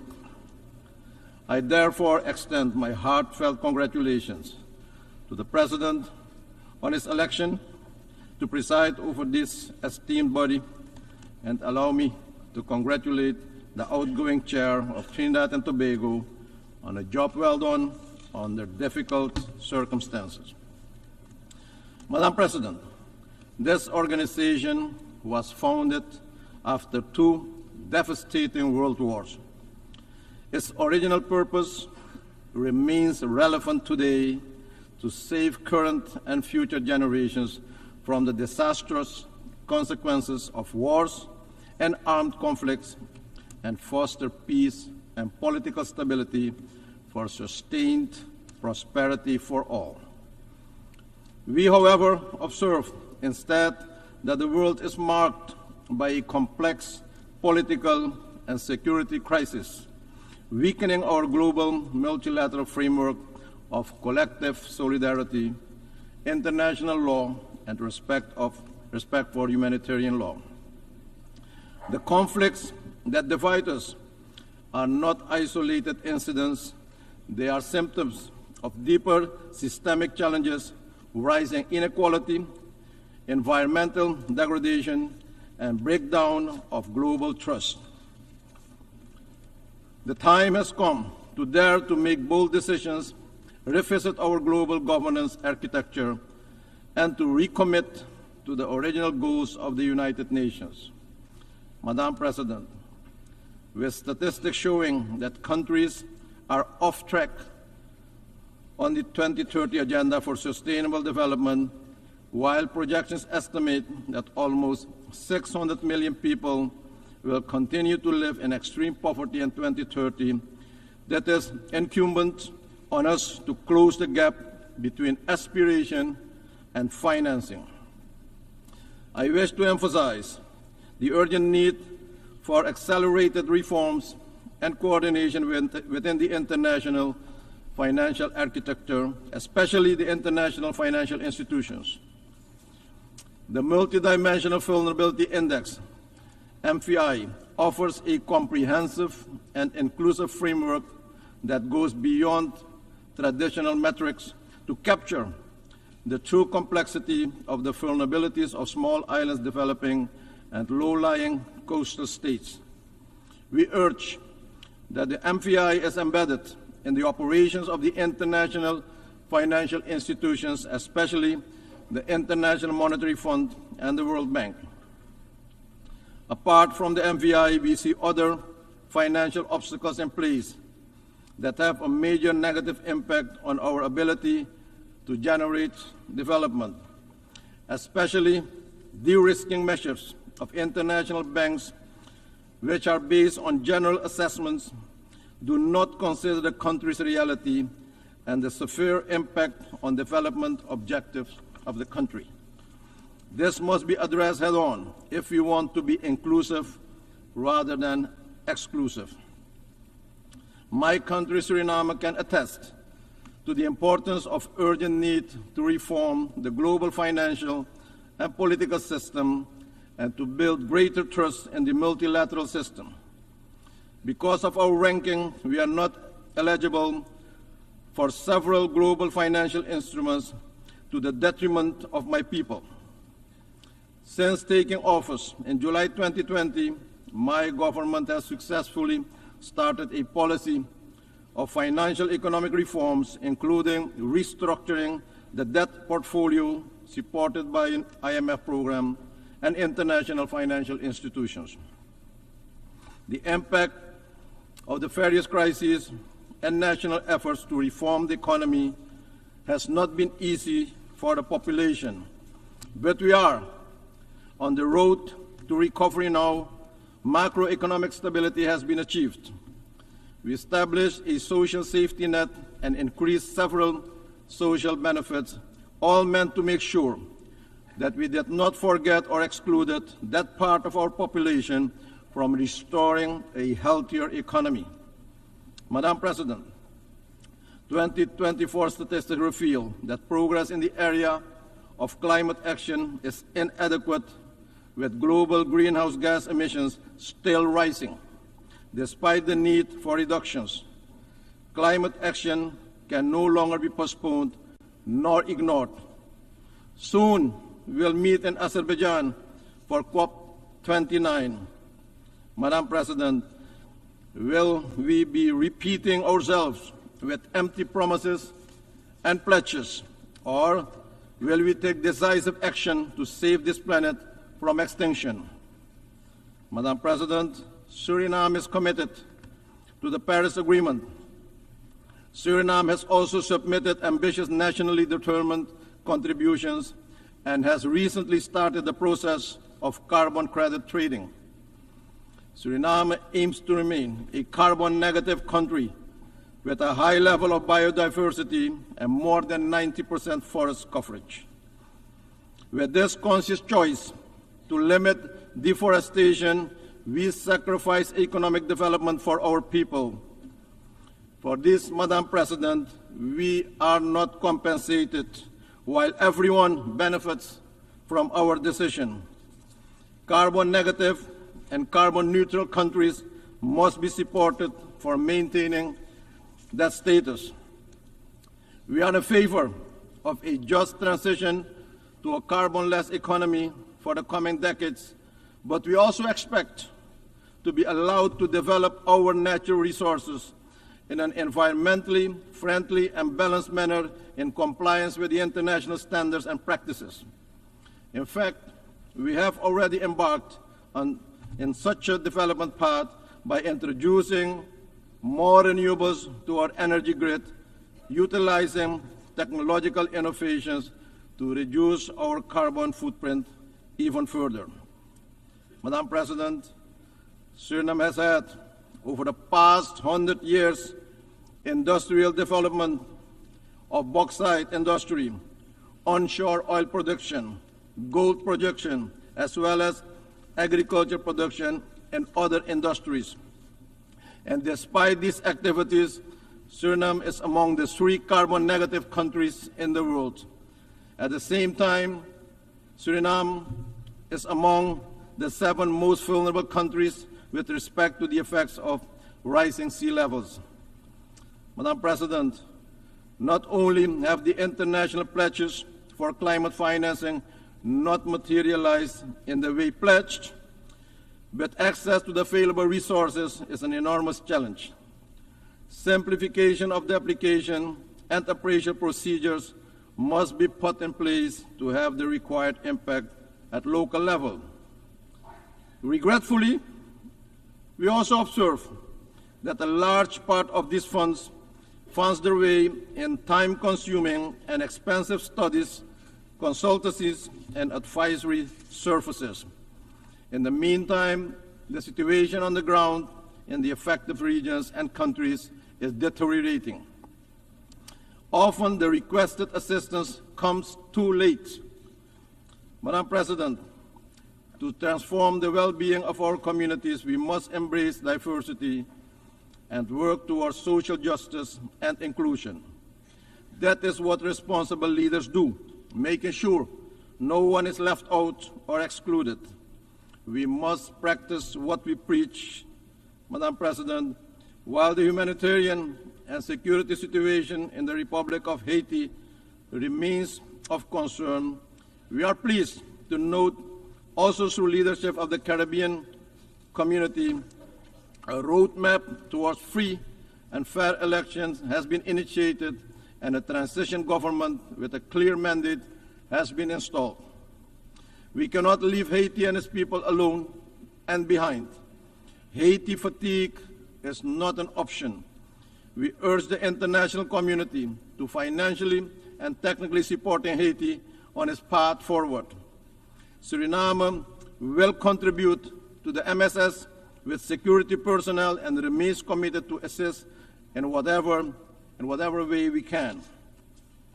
We urge and call for a more effective, coordinated, and coherent approach and the transparent sharing of information regarding the different initiatives to serve more effectively the objectives of facilitating peace, security, and prosperity in Haiti and the Haitian people.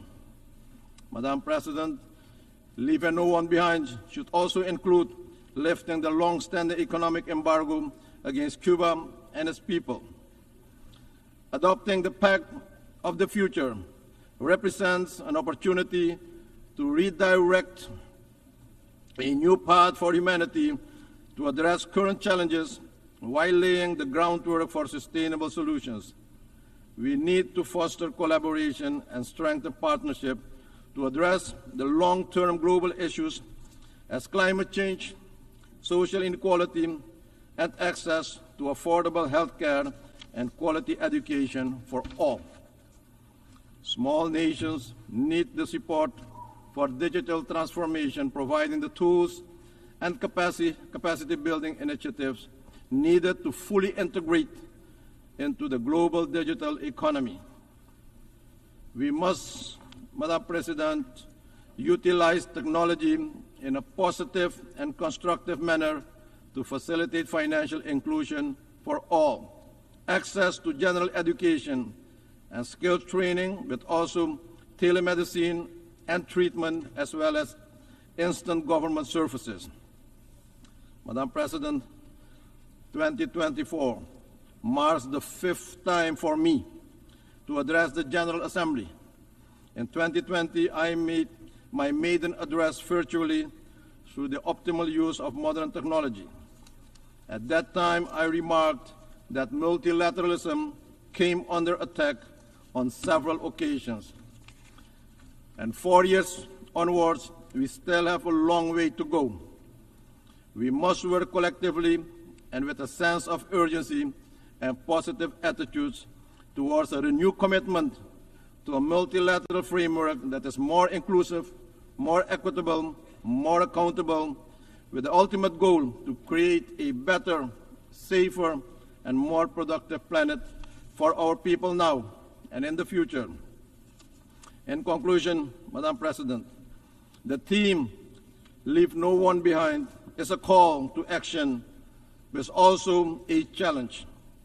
For smaller countries like Suriname, the global system often continues exclusion, sometimes in new version and new style. As we continue our renewed commitment to building a more just, inclusive, and equitable international system where accountability is important, and together, Madam President, we must ensure that no nation, no community, no individual, no woman, and no children is excluded or left behind from the promise of peace, prosperity, and dignity. Let's live up to the spirit of one for all and all for one. I thank you, and may God bless you all. On behalf of the Assembly, I wish to thank the President of the Republic of Suriname. The Assembly will hear an address by His Excellency Nikos Christodoulidis, President of the Republic of Cyprus. I request protocol to escort His Excellency and invite him to address the Assembly.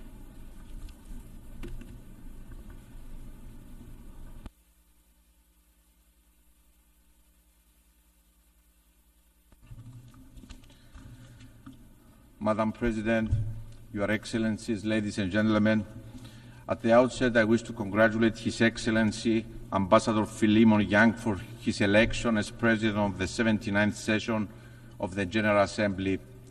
Rest assured, Mr. President, of Cyprus' steadfast support for your mission. Your Excellencies, I humbly stood at this podium for the first time last year. My main premise then was that the UN Charter is not a reality. It is a promise, a sacred pledge that we inherited from our predecessors, from those who had the remarkable courage, the clarity of vision to put pen on paper, vision to action, and to solemnly declare never again. These great visionaries who had the audacity to build peace upon still burning ashes of war assumes the tremendous responsibility to look beyond the horrors of the past, to learn from history, no matter how painful, and to lay the foundations for a world anchored on peace and stability, respect for international law, the sovereignty and territorial integrity of states. A world that leaves no one behind, that ensures prosperity and human dignity for all. Burning like a torch lit from those ashes, this promise was passed to us. Their voices are echoed in the halls of this building, which stand as a beacon and a symbol of the only path to the fulfillment of the UN Charter, which each and every state, each and every one of us undertook to uphold: multilateralism and respect for international law, diplomacy, peaceful settlement of disputes, cooperation over use of force and aggression, laying down arms. A world order that does not appease the aggressor, the violator of international legality. Ladies and gentlemen, only a few weeks after last year's General Assembly, on October 7, the world was shocked by the unimaginable, horrendous brutality of the terrorist attack against innocent civilians.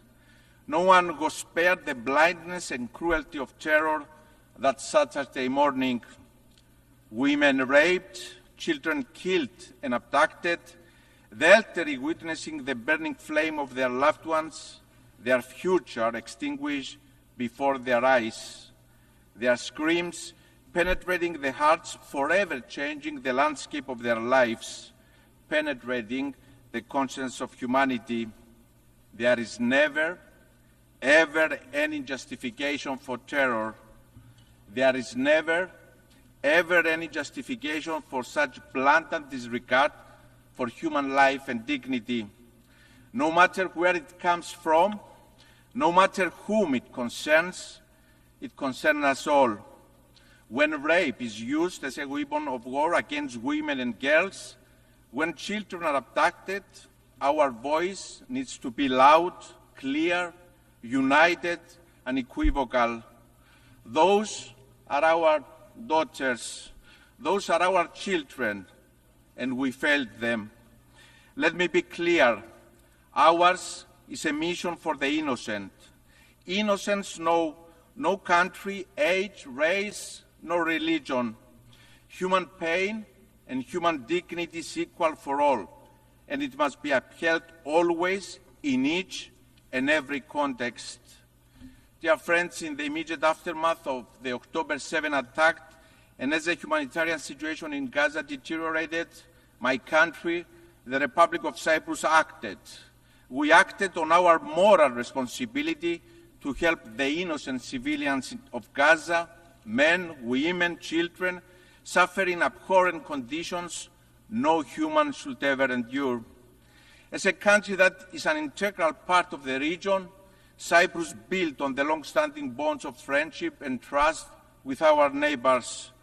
Fulfilling our duty as an anchor of stability in the turbulent sea, as the European Union's lighthouse in the Eastern Mediterranean, we delivered the Amalthea Maritime Corridor to the international community, a lifeline of hope and humanity. The Cyprus Humanitarian Corridor is a manifestation of the spirit and the letter of the UN Charter, cooperation and multilateralism. It aptly demonstrates the power of diplomacy, one of our most powerful tools. Cyprus worked closely with regional and international partners, with the United Arab Emirates, the United States, with the concrete support of the European Union, the United Nations, united by a shared vision. These guiding principles are the beacon of our engagement in international relations, the power of diplomacy as a force for good. We have consistently manifested this commitment and will continue to do so. Cyprus has acted time and time again as a regional evacuation hub at time of crisis, a safe bridge, a safe haven for civilians. Dear friends, the Palestinian children that have been orphaned, forced to live in tents with no access to the most basic items of existence, food, shelter, education, safety, are also our children. No child should ever endure such nightmare. They didn't cause this war. They do not deserve it. They suffer in silence. Their cries are haunting our conscience. We have also failed them. The situation in Gaza is a desperate cry for us to act decisively. We must do all that is in our power. We must act as leaders, as states, as international and regional organizations. My country has emphatically stressed the need for the respect of international humanitarian law, the protection of civilians, the rapid, safe and unhindered flow of humanitarian aid into Gaza, for the immediate and unconditional release of all hostages. This war must end now. The suffering must stop now. We have also consistently underlined and acted on the imperative of avoiding further escalation and destabilization in our region and of the vital importance of preventing regional escalation. We are deeply alarmed by the recent developments in our neighboring Lebanon and stress the need for restraint. A step back must be taken from the brink. Excellencies, the wider region of the Eastern Mediterranean and the greater Middle East, our neighborhood, is no doubt a turbulent region faced with a multitude of complex challenges. And yet, this neighborhood is so much more than the prevailing narrative. I will never accept the linear narrative of a region in turmoil. It is a narrative that ignores the complexities, but also the immense promise of the region and its people, the dynamics of opportunity and change that are unfolding. I have seen this journey closely, witnessing the full cooperation in the region, experience firsthand what countries of the region can achieve when they come together behind a common vision for the future, committed to multilateralism, always in respect of international legality. And I'm convinced that the Eastern Mediterranean and the wider Middle East can move decisively beyond the prevailing narrative of being a region in turmoil and become a hub of stability, peace, and cooperation. For the region to fulfill its promise, there has to be a path for lasting peace. There is an urgent need to reinvigorate the Middle East peace process and reach a political settlement in line with the relevant UN Security Council resolutions. There is no other path to walk. Out of tragedy and suffering of the last year, let us exert every effort to ensure there is lifeline to peace. There are no shortcuts, no alternatives or substitutes to a lasting peace. There are no frozen conflicts.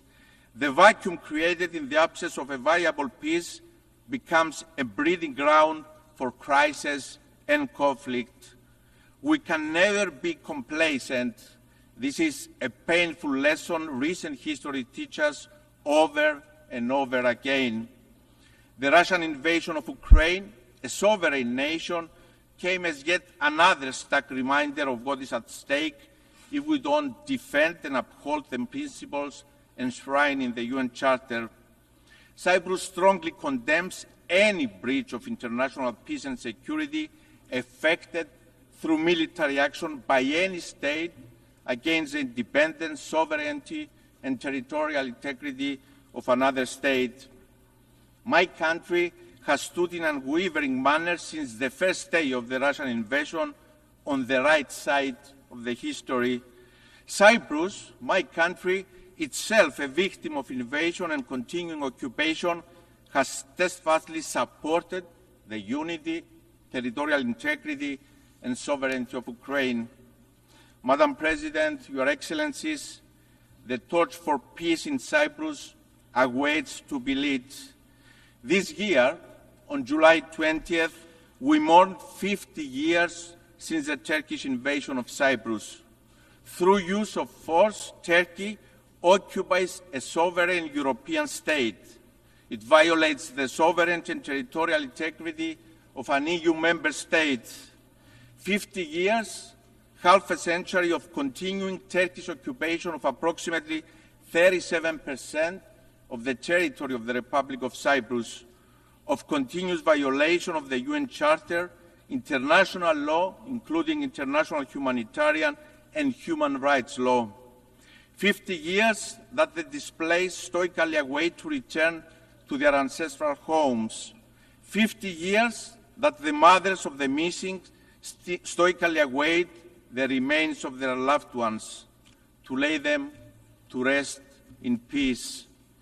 Half a century of blatant disregard of UN Security Council resolutions, resolutions that have also called for the return of the fenced town of Varosha to its lawful inhabitants and its transfer to the administration of the UN.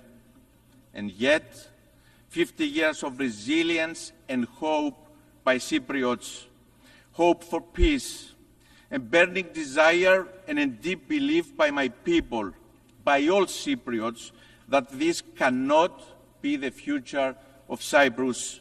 It cannot be the future of our children and of the generations to come.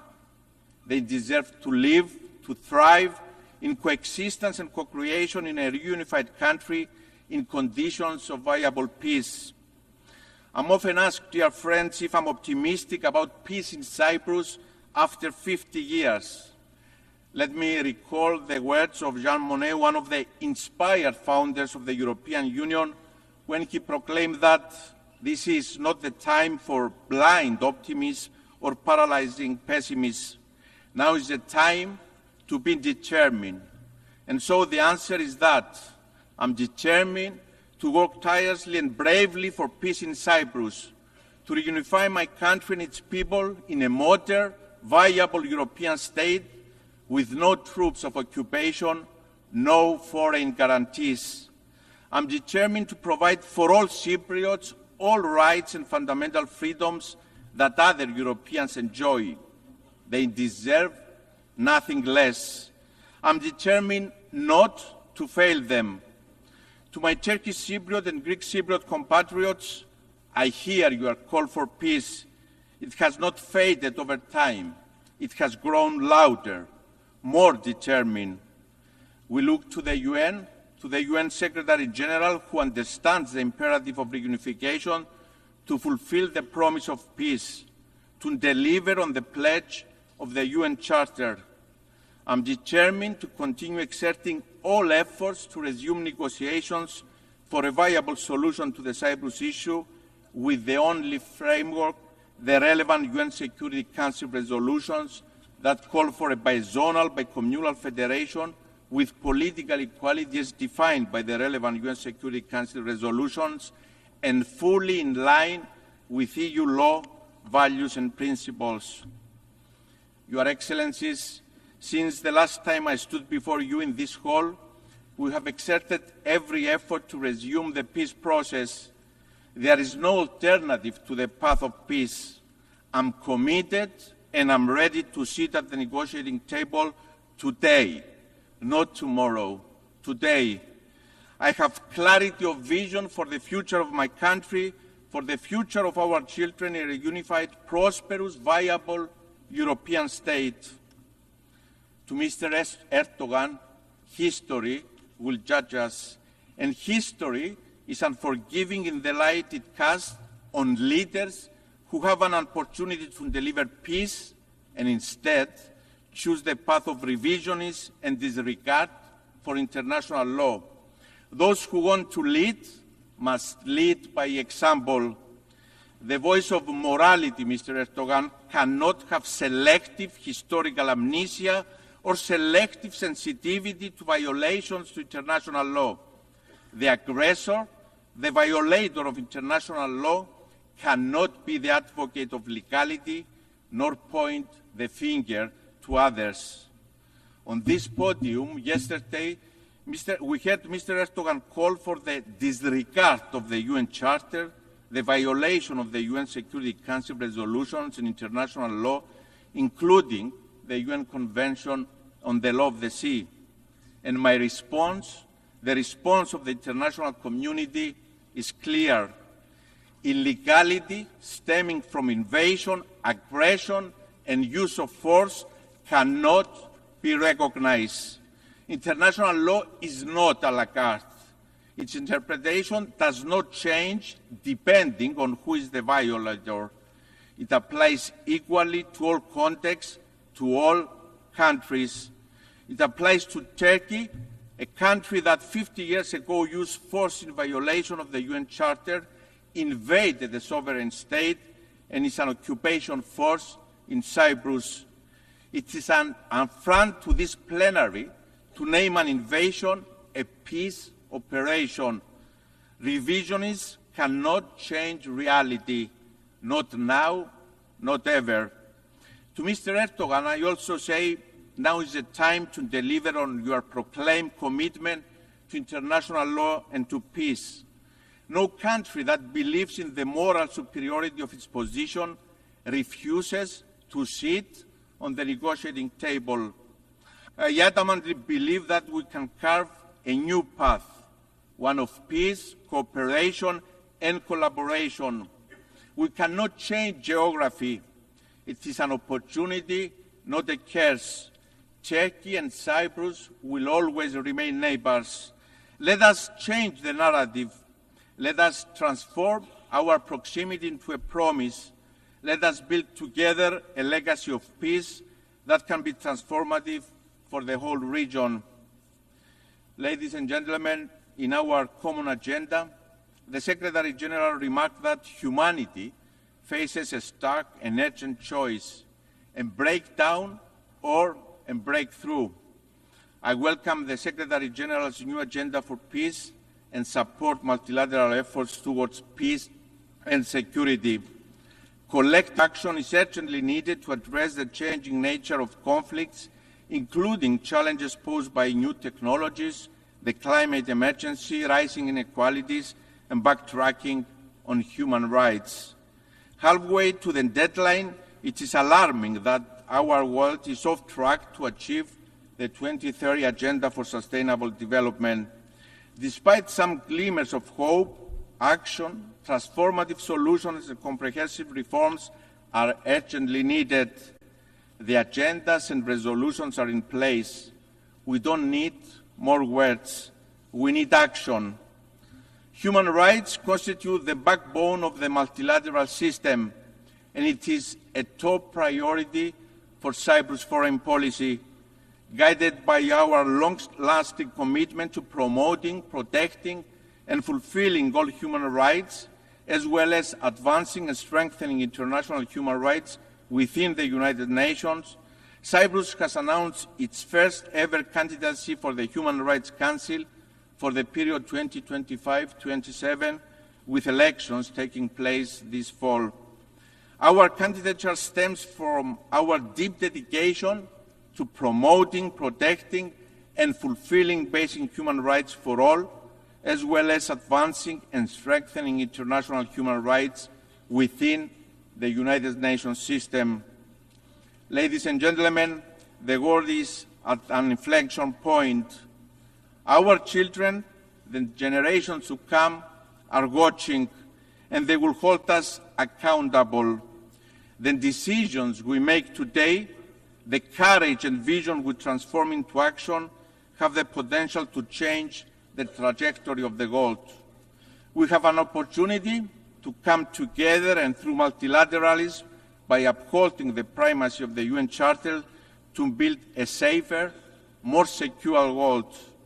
The nature of the challenges we face is such that no country can address it on its own. We need to come together. We, the peoples of the United Nations, determine. Thank you very much. On behalf of the Assembly, I wish to thank the President of the Republic of Cyprus. The Assembly will hear an address by His Excellency Peter Pellegrini, President of the Slovak Republic. I request protocol to escort His Excellency and invite him to address the Assembly.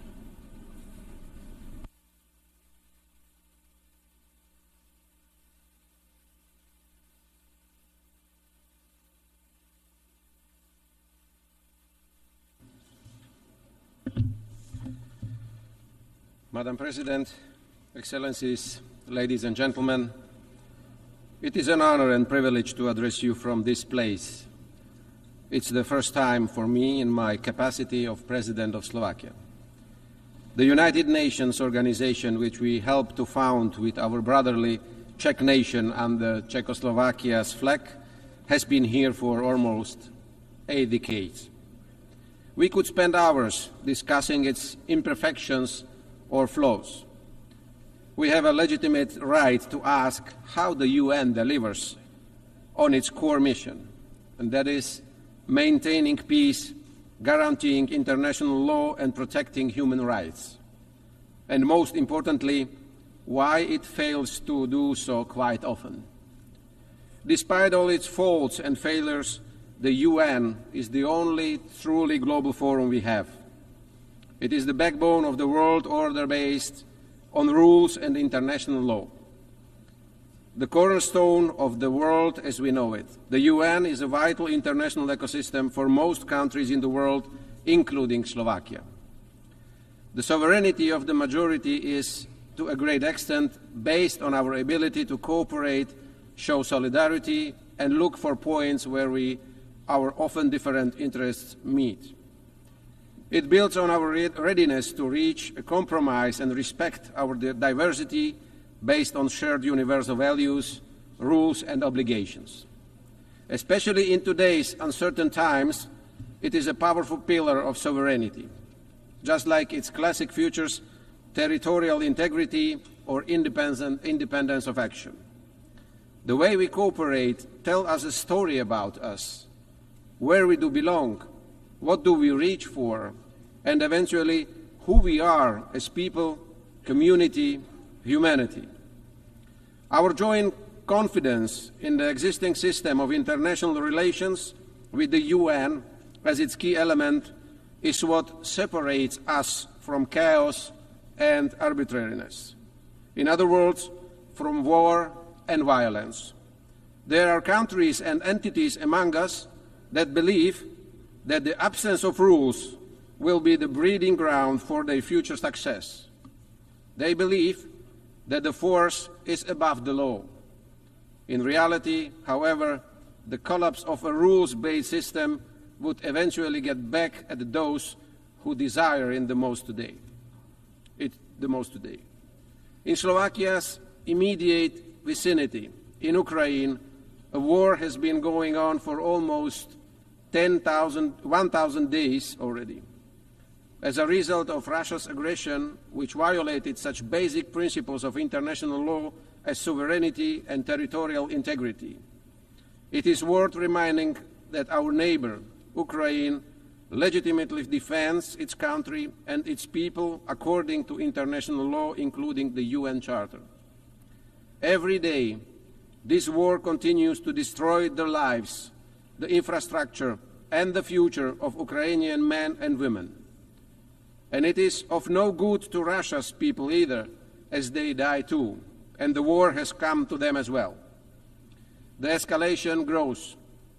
It is high time to start looking for a peaceful, sustainable, and just end to this conflict, based on the principles of international law and the UN Charter. Looking at the world's geography for parts of the globe, it might seem like a local and by far not the only serious conflict the world faces today.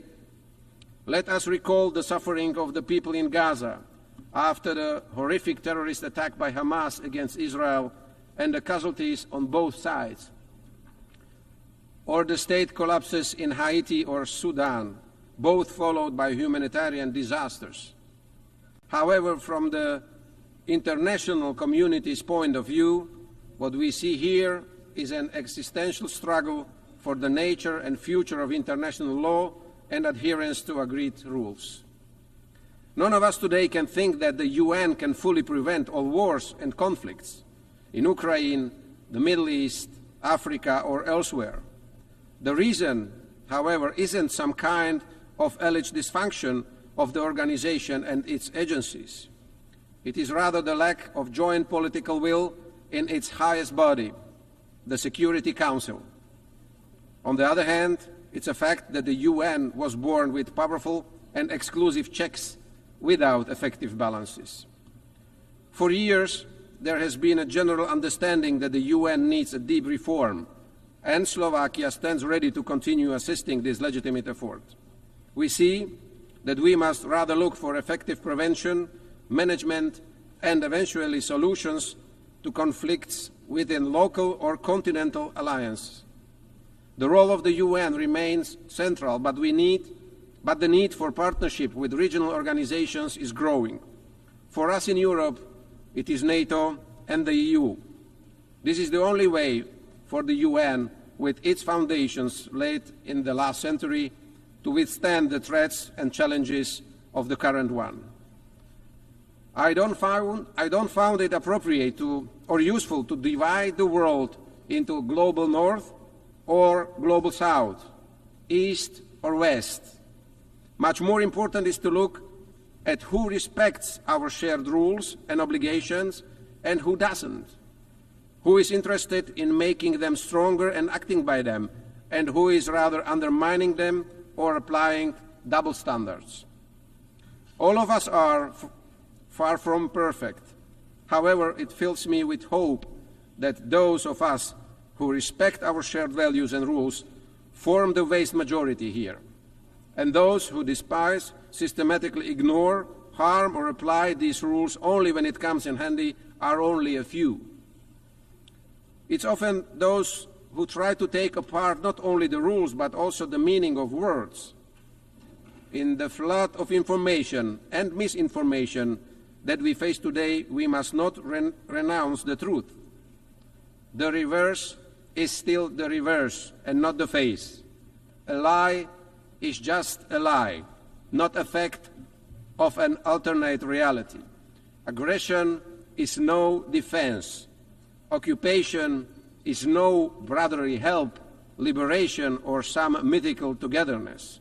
Likewise, war remains war, no matter what euphemism they call it. We must not forget that words and those who speak them, including traditional and social media, remain the most powerful weapons, determiners of good and evil. They can both fortify or disrupt unity and trust in our societies and communities. They can promote tolerance or spread hatred. It is of utter importance that we speak out against those who abuse words by giving them alternate or even opposite meanings. Promoting information integrity should be high on our priority list. The global debate on climate change is a good example proving we can do this.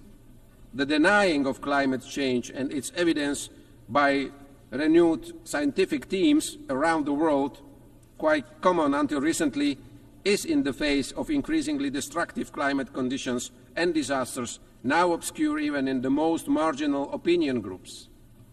Our emissions are already beyond the imaginary line of our Paris commitments, before which we could still significantly slow down what we, humanity, have caused through our activities.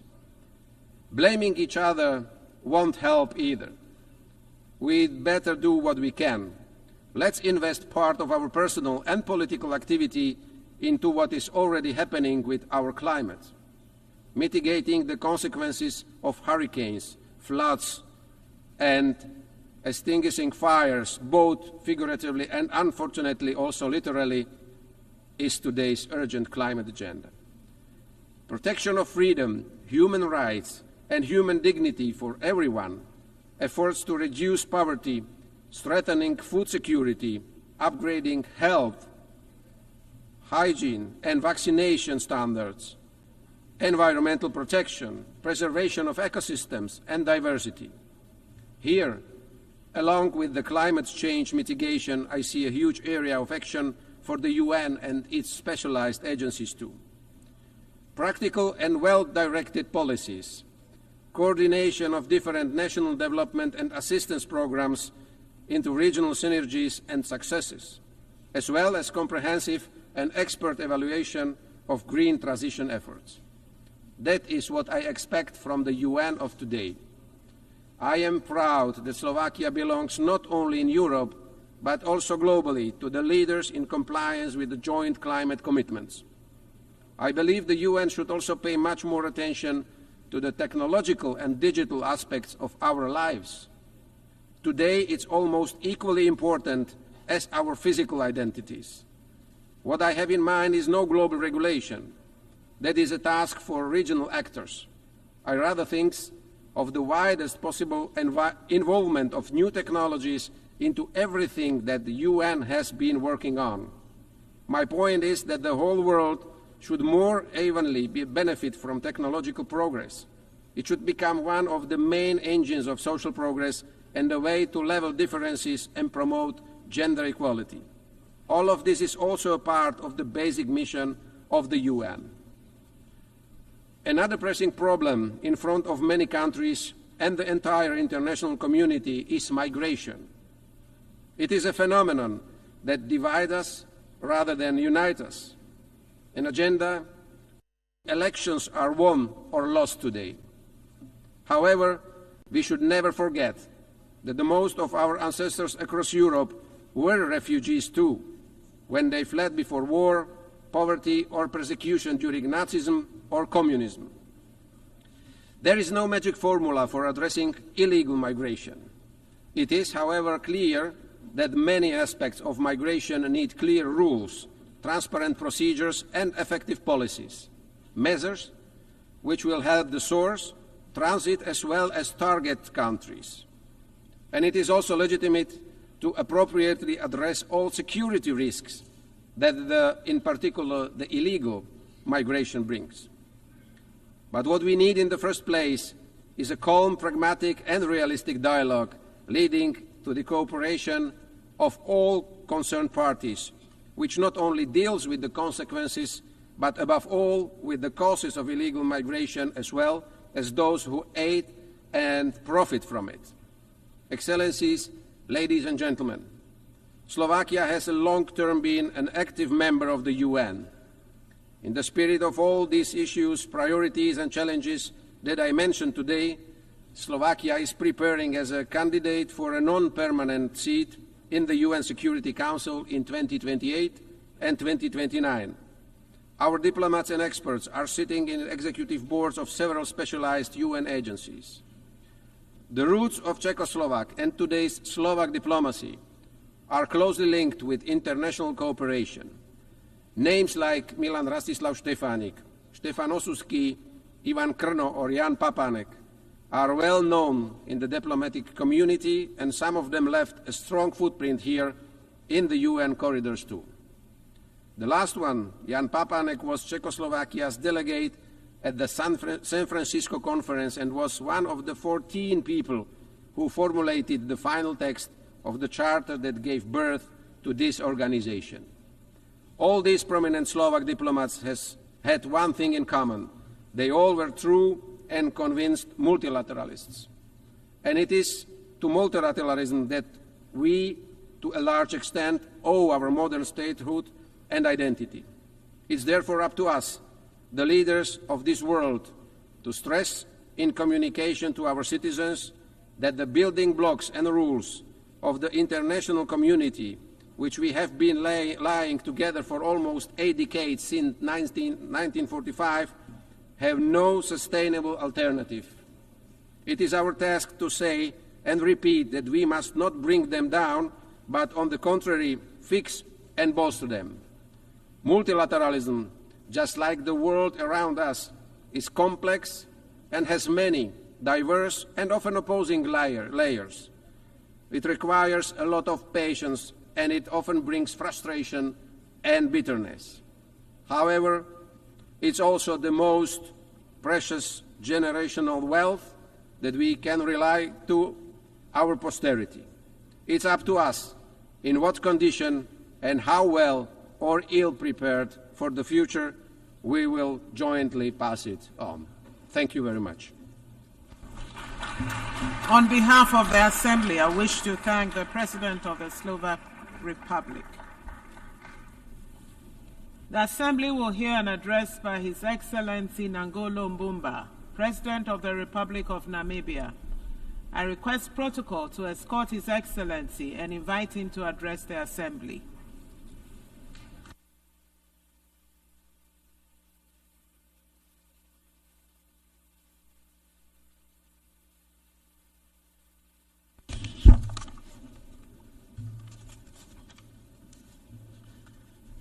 Madam Deputy President, the Secretary General of the United Nations, Your Excellencies, delegates, Namibia congratulates His Excellency Philemon Yang, President of the General Assembly. I also extend my appreciation to his successor, His Excellency Dennis Francis, for successfully steering the Assembly through trying times. It was during the 78th session where the relevance of the Assembly's work repeatedly came to the fore through reaffirmations. The theme for this general debate, leaving no one behind, acting together for the advancement of peace, sustainable development, and human dignity for present and future generations, aligns perfectly well with our shared aspiration for effective international cooperation. In this regard, the adoption of the Pact for the Future and its annexes on the 23rd of this month, 2024, is encouraging. Namibia is proud to have served alongside Germany as a co-facilitator of the Summit of the Future. I congratulate all delegates for their commitment that brought the Pact to fruition, all of you. Namibia's interest in the Pact for Future is grounded in the understanding that multilateral institutions, including the Security Council of the United Nations, do not represent African needs and aspirations. The institution created in 1945 must better respond to today's challenges. At the core of the Pact is this recognition and the urgency for profound global transformation. At the heart of our quest to rebuild trust in multilateralism is a legitimate demand to be recognized as equal partners. Partners who can be trusted. Partners in the fight against war, against poverty, against global injustices and inequalities. Mr. President, Namibia is particularly concerned about the impact of climate change. Changes in ocean temperature have affected our fish stocks with potential long-term consequences for our livelihoods, ecosystems, and tourism. Namibia and the rest of SADC region are going through an El Niño phenomena which has adversely impacted our food security. In this regard, Namibia has to declare a state of emergency to address the severe effect of drought. As we approach the 30th anniversary of the Beijing Declaration, we are presented with a renewed opportunity to strengthen gender equality. Namibia remains among the top 9 countries globally that have close to 80% of gender gap. In the past 12 months, we have achieved perfect parity in the National Assembly, where 50% of representatives are women. Namibia is preparing for the 8th Presidential and National Assembly elections on 27 November 2024. Political parties, including the ruling party, which I represent, have nominated female candidates. We hope that the United Nations will have a female Secretary General in the near future. Namibia is working to develop a sustainable energy mix to support its ambitious industrialization agenda and to contribute to the world's efforts to combat climate change. We are establishing green industrialization ecosystem for decarbonizing industries that find it difficult to lower their greenhouse emissions. Investment in these key sectors is critical in Namibia. And Namibia is urging developed nations to scale up support for developing countries to facilitate gradual energy transition. Turning to international peace and security, there is an urgent need for this Assembly to support the modalities to actualize the adversary opinion rendered by International Court of Justice regarding the ongoing conflict in Gaza. Prolonged occupation does not justify or make acceptance the hardship and injustice endured. This is particularly true for the people of Gaza, who continue to be brutally massacred. As a country that has endured genocide, Namibia believes that Israel, by intent and by action, is committing genocide. Namibia continues to call for a ceasefire and humanitarian assistance to flow unhindered into Gaza. On economic matter, economic hardship continue to affect the sister Republic of Cuba in stark contrast to the ideals of inclusivity and the goals of leaving no one behind. Namibia calls for the end of economic, financial, and commercial blockade against Cuba and calls for removal of Cuba from states that are accused of sponsoring terrorism. Namibia also reiterates its call for the immediate and unconditional lifting of illegal sanctions against our neighbor Zimbabwe, which hinders the country's capacity to achieve sustainable development goals. Further affronts to the United Nations Charter, its purpose and principle is the continued disenfranchisement of the people of Western Sahara, who are denied the right to self-determination. The 79th session of the UN General Assembly must do more to change that situation. In conclusion, Namibia is a child of international solidarity midwifed by the United Nations, and therefore remains its firmest of proponents. The United Nations system can be strengthened if we hold hands and work together as bridge builders to illustrate, as illustrated by the Summit of the Future, by choosing the way of collaboration over enmity, peaceful dialogue over war and conflict, and de-escalation instead of escalating things, we can achieve our shared goal of more peaceful, just, and prosperous world. And I thank you for your attention.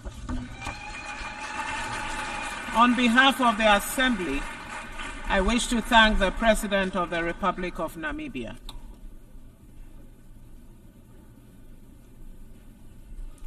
The Assembly will hear an address by His Excellency Mohamed Yunus Menfi, President of the Presidential Council of the State of Libya.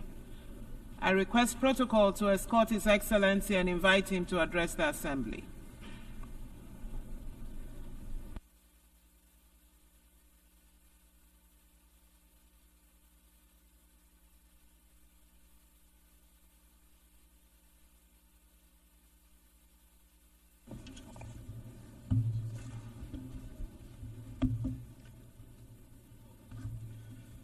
السيد الرئيس Mr. President, السيدات والسادة الحضور ladies and gentlemen, في البداية at the outset, يسرني أن أتقدم لكم بخالص I would التهاني like to على congratulate انتخابكم you لرئاسة الدورة on 79 your election للجمعية as العامة President للأمم of the المتحدة. 79th session متمنيا of لكم the United ولفريقكم Nations General النجاح في Assembly. المهام I wish you الموكلة and your إليكم. team all the success. كما أتوجه بالشكر I would also والتقدير like to للسيد express my thanks and دينيس فرانسيس appreciation to على Mr. Dennis قيادته Francis المميزة for خلال his الدورة excellent السابقة stewardship of والأمين the العام previous السيد session. أنطونيو Thanks are also غوتيريش due to His Excellency the على Secretary جهوده General Antonio المستمرة Guterres في for his تعزيز الأمن continuous والاستقرار effort to الدوليين promote international peace and ومساعيه security, as الحميدة well as his لتحقيق good الأهداف offices السامية to للأمم achieve the المتحدة noble objectives of the ودوره United في Nations تعزيز and حقوق his role in الإنسان. promoting human rights. السيد الرئيس، السيدات والسادة، Madam President, ladies and عانت gentlemen, ليبيا على مدى أكثر من عقد من الزمن for over more مراحل than a decade انتقالية from متعاقدة successive شابتها transitional العديد من الصراعات periods والحروب tainted غير with المبررة unjustified بين conflicts and الأشقاء wars among والتي brothers. غذتها They were تدخلات fueled خارجية by foreign تسعى إلى إضعاف interference aimed الدولة at weakening the وتعميق state, الانشقاق deepening والسيطرة على divisions, مواردها الطبيعية and controlling its natural وقرارها resources, السياسي as well as والاقتصادي، its political وهو and ما social يتطلب اليوم decisions. وقفة جادة This لاستعادة necessitates زمام a strong الأمور، stance فلا today تزال to regain التحديات control. أمامنا كبيرة Challenges ومعقدة، are huge ولا زلنا and نسعى complex before لخلق us. حلول However, توافقية we're still trying to لتوحيد reach الكلمة والصف consensual solutions to وجمع unite our الأطراف على words and طاولة drafts and واحدة gather all والعمل parties على around إيجاد one حل table وطني. to find a إلا أن national solution. الانقسام المؤسسي However, الناتج this عن institutional العرقلة division الممنهجة that لبعض is a result الأطراف of السياسية systematic وما obstruction تبعها by some من political نزاعات حول parties الصلاحيات and the subsequent والاختصاصات conflict over privileges أدى إلى and تفاقم prerogatives الأزمة السياسية led to the والمؤسسية escalation بشكل of ملحوظ، this institutional وزاد من and تعقيد political المشهد crises. السياسي It further بداية من complicated خلق أجسام political موازية إلى تجميد وإلغاء الالتزام بالاتفاقات السياسية المبرمة وقرارات مجلس الأمن ذات الصلة، وصولا لاستخدام موارد الدولة كأداة للضغط السياسي، وآخرها محاولة العبث بالقضاء الليبي، الأمر الذي يجعل من واجبنا أن نتحمل المسؤولية الملقاة على عاتقنا ونتدخل عندما يتعلق الأمر بأمن المواطن وقوته. السيد الرئيس، أن الحل السياسي الشامل بمساراته المالية والاقتصادية والأمنية إضافة لمسار المصالحة الوطنية هو السبيل الوحيد لتوحيد المؤسسات وضمان الاستقرار وصولا إلى الانتخابات وتجديد الشرعية لجميع المؤسسات وتقرير الشعب الليبي لمصيره، ونثمن في هذا الإطار الجهود الوطنية والدولية الرامية إلى دعم الحوار بين الأطراف الليبية، ونؤمن إيمانا راسخا بأن الشعب الليبي هو صاحب الحق في تحديد مصيره واختيار من يحكمه ويدير شؤونه وثرواته، ويجب أن يعطى الفرصة للبث في مستقبله من خلال تجديد الشرعية واستعادة سلطته التي تسعى بعض الأطراف إلى إقصائه، فالليبيون هم الأقدر على تقرير مصيرهم، والشعب هو الفيصل في اختيار من يمثله والعودة إليه عبر الاستفتاءات النزيهة، وعقد انتخابات شاملة هو الحل الأمثل لإنهاء أي انسداد سياسي. السيدات والسادة، إن مشروع المصالحة الوطنية الذي يرعاه المجلس الرئاسي يسير بوتيرة بطيئة نتيجة للتطورات الأخيرة التي شهدتها البلاد ومحاولة بعض الأطراف السياسية عرقلته بكل السبل، وأننا نجدد التأكيد على أهمية تسريع هذا المسار لإرساء وتوطيد الثقة، وإننا في هذا الصدد نشيد بجهود الاتحاد الأفريقي وندعو لخلق حوار ليبي لأجل إنجاز ميثاق وطني ومؤتمر مصالحة شامل، ونؤكد على ضرورة مشاركة كافة الأطراف بطريقة بناءة للوصول إلى تسوية سلمية تعتمد على الحل الليبي بعيدا عن الإملاءات والتدخلات الخارجية، إذ لا يمكن التوصل إلى حلول دائمة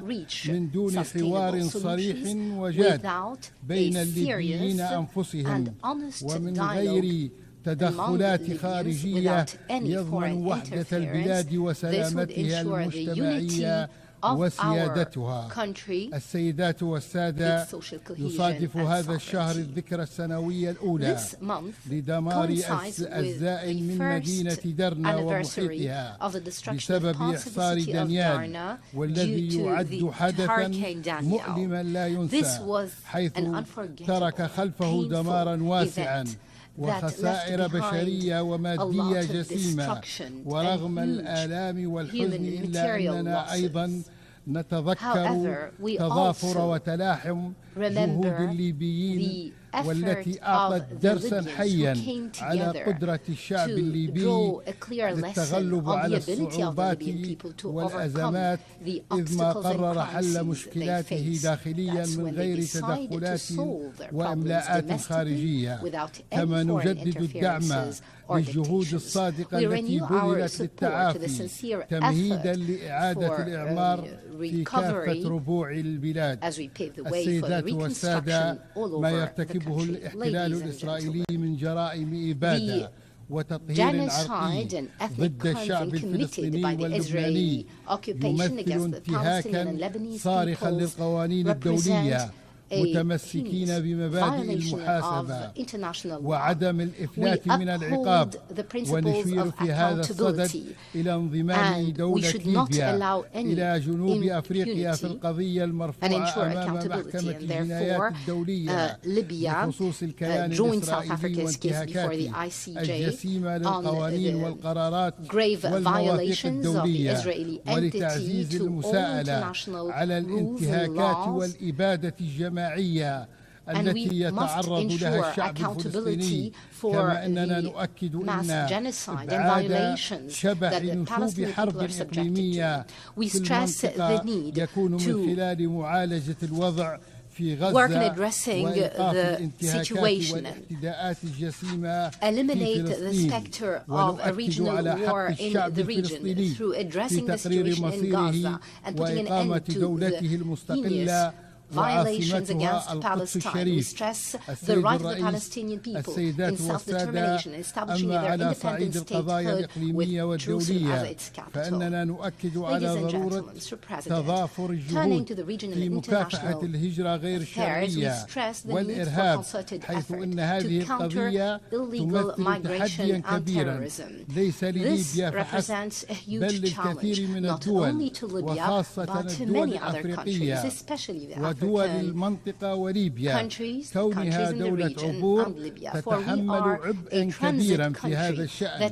ونحن نؤمن أن حل هذه المسألة يتطلب تضافر الجهود مع ضرورة مراعاة التشريعات الوطنية والجوانب الإنسانية وحماية حقوق المهاجرين. أما فيما يتعلق بالإرهاب فقد عانت ليبيا بشكل كبير من هذه الآفة، ونجحت في القضاء على تنظيم داعش بفضل تضحيات أبنائها وجهود المؤسسة العسكرية وتضحياتها ودعم المجتمع الدولي as well as the ونحن نواصل support العمل of the international على community. تعزيز We الأمن continue to work الداخلي on promoting وحماية domestic الحدود من security خلال and protecting our التعاون borders مع through المجتمع the cooperation الدولي with the international لإنشاء community. We مراكز endeavor to أمنية establish للتنسيق security الجهود centers بين to مختلف coordinate القوى الأمنية efforts والوطنية among ودول الجوار different وأن national محاربة security الإرهاب forces and ليست neighboring مجرد countries. مواجهة عسكرية Combating terrorism بل هي is not ظاهرة a mere متعددة military الجوانب confrontation. It's تتطلب a تضافر الجهود multifaceted المحلية phenomenon والدولية that requires ونهجا greater شاملا يعالج concerted مختلف local and أبعادها international effort ورغم and أهمية a جهود الأمم المتحدة comprehensive في هذا approach that الصدد addresses its نرى different ضرورة dimensions. تطوير And despite the آلية efforts of وطنية the United لمواجهة Nations in هذه Spain, we التحديات believe in need to بعيدا عن develop national التدخلات السلبية. mechanisms to counter السيد these الرئيس challenges away السيدات from any والسادة negative أقول interferences. لقد آن الأوان أن نرص Ladies and صفوفنا وأن نمد I stress that جسور it's high الوحدة time to close لنجعل من ranks and تضامننا build bridges حجر of unity. الأساس Let's make our لوطننا solidarity the cornerstone هذا of الوطن our المعطاء homeland. This وشعبنا generous الكريم homeland المحب and للحياة people who love أقول لكم life. إننا I لم assure ننعم you that أو لن we ننعم would not بخيراتنا وثروات enjoy وطننا our طالما wealth بقيت بذور الفتنة والشقاق تنمو بيننا if the seeds of وإن strife and وحدتنا discord هي continue to المفتاح thrive among us. لاستقرارنا Our unity وهي is the الأمل path to our الذي stability. سيحمل It's the hope أبنائنا that نحو would carry مستقبل our أفضل children into a وأدعوكم better future. للتشبث I urge you to بوحدتنا uphold our الوطنية national ونفض unity and التدخلات take off the الخارجية التي interference تهدف إلى that تقويض aims at مساعينا undermining إن our التاريخ endeavors. يشهد History على bears عظمة هذا witness الشعب to the greatness الذي of this ألهم people, the أمما Libyan people, وشعوبا who was a source of عبر inspiration العصور to nations and peoples ويبرهن for على decades. أنه رغم They كل ما proved يمر به that من despite all تحديات challenges يعود دائما experienced, أشد قوة they وصلابة always raise up وبأسا stronger ولا and more ينسى resilient الليبيون and من adamant. وقف إلى جانبهم Libyans will not في forget لحظات those who الشدة stood by them in وسنظل times على of عهدنا hardship. We will نعمل من continue أجل to work بناء to مستقبل build مشرق a يليق bright بطموحات future worthy شعبنا of the aspirations and وآماله hopes of our ولن نبخل We بأي will تضحية spare في no سبيله sacrifice for شكرا its sake. والسلام عليكم Thank you, ورحمة and الله. peace and blessings of God be upon you. On behalf of the Assembly, I wish to thank the President of the Presidential Council of the State of Libya. The Assembly will hear an address by His Excellency Luis Rodolfo Abinader Corona, President of the Dominican Republic. I request protocol to escort His Excellency and invite him to address the Assembly.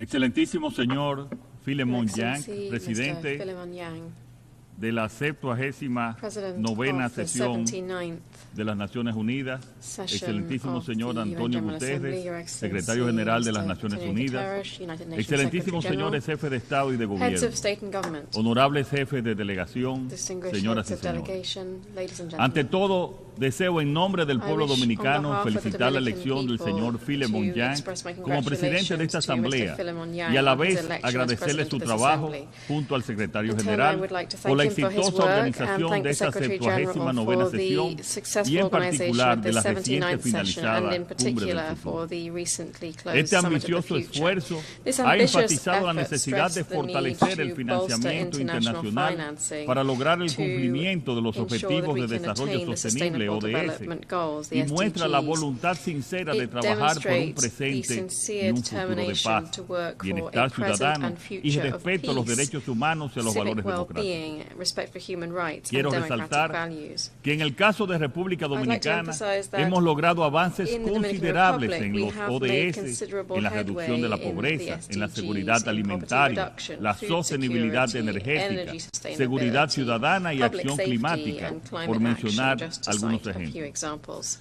A título de ejemplo, la pobreza monetaria se redujo del 25.8% en el 2019 al 23% en el 2023, a pesar de la pandemia y los efectos de la guerra. Y en el primer semestre de este año bajó al 18.9%, el nivel más bajo en nuestra historia. En estos 4 años de gestión, hemos más que duplicado el gasto destinado en la protección social. Nuestra política agrícola ha sido clave para garantizar la seguridad alimentaria y mantener la rentabilidad de los productores dominicanos. A pesar de ser una isla con recursos limitados de tierra cultivable, hemos pasado de un 88.5% de autosuficiencia alimentaria en 2019 a un 90.6% en el 2023. Hemos logrado en gran medida la autosuficiencia de este sector. En cuanto a la generación, transmisión y distribución de energía asequible y no contaminante, hemos logrado avances significativos, así como importantes mejoras en las regulaciones eléctricas. Iniciamos la construcción de 2.000 nuevos megavatios de generación térmica, de las cuales ya hay 400 megavatios instalados, y contratamos 1.674 megavatios de energía renovable, con 647 megavatios ya en operación y 1.030 megavatios en construcción. Para finales de 2027, por primera vez contaremos con un excedente de generación superior al 15%, lo que garantizará una mayor estabilidad y sostenibilidad y mejores precios del suministro energético. La seguridad ciudadana también ha experimentado una mejora notable. En 2022, la tasa de homicidios en nuestro país fue de 13.2 por cada 100.000 habitantes. En 2023 descendió a 11.5 y en lo que va de 2024 se sitúa en 9.9. Este índice está por debajo del promedio de América Latina y el Caribe, que según los datos de la ONU es de 17.2. Mantenemos un firme compromiso de enfrentar la triple crisis planetaria: cambio climático, pérdida de biodiversidad y contaminación, jugando un papel fundamental en la creación del Fondo para Daños y Pérdidas y alcanzando la meta del 30 por 30 en la protección de nuestro territorio marítimo. Estos cruciales temas requerirían toda nuestra atención.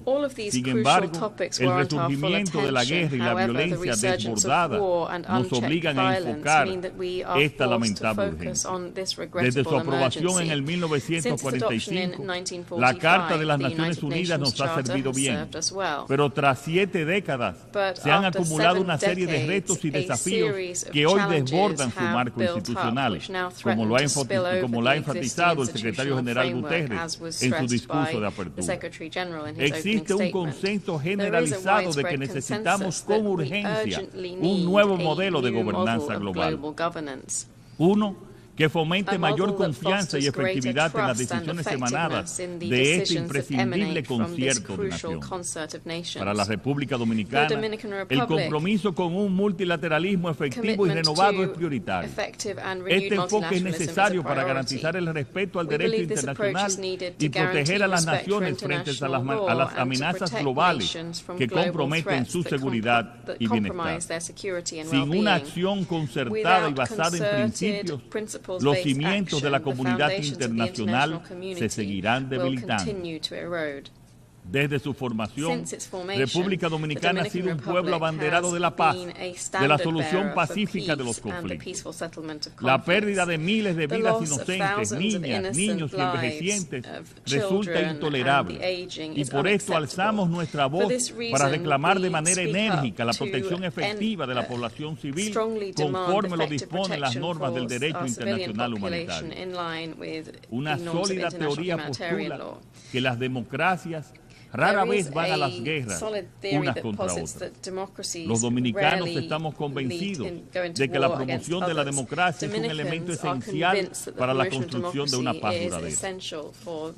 La democracia no puede reducirse a un sistema de procedimientos mecánicos.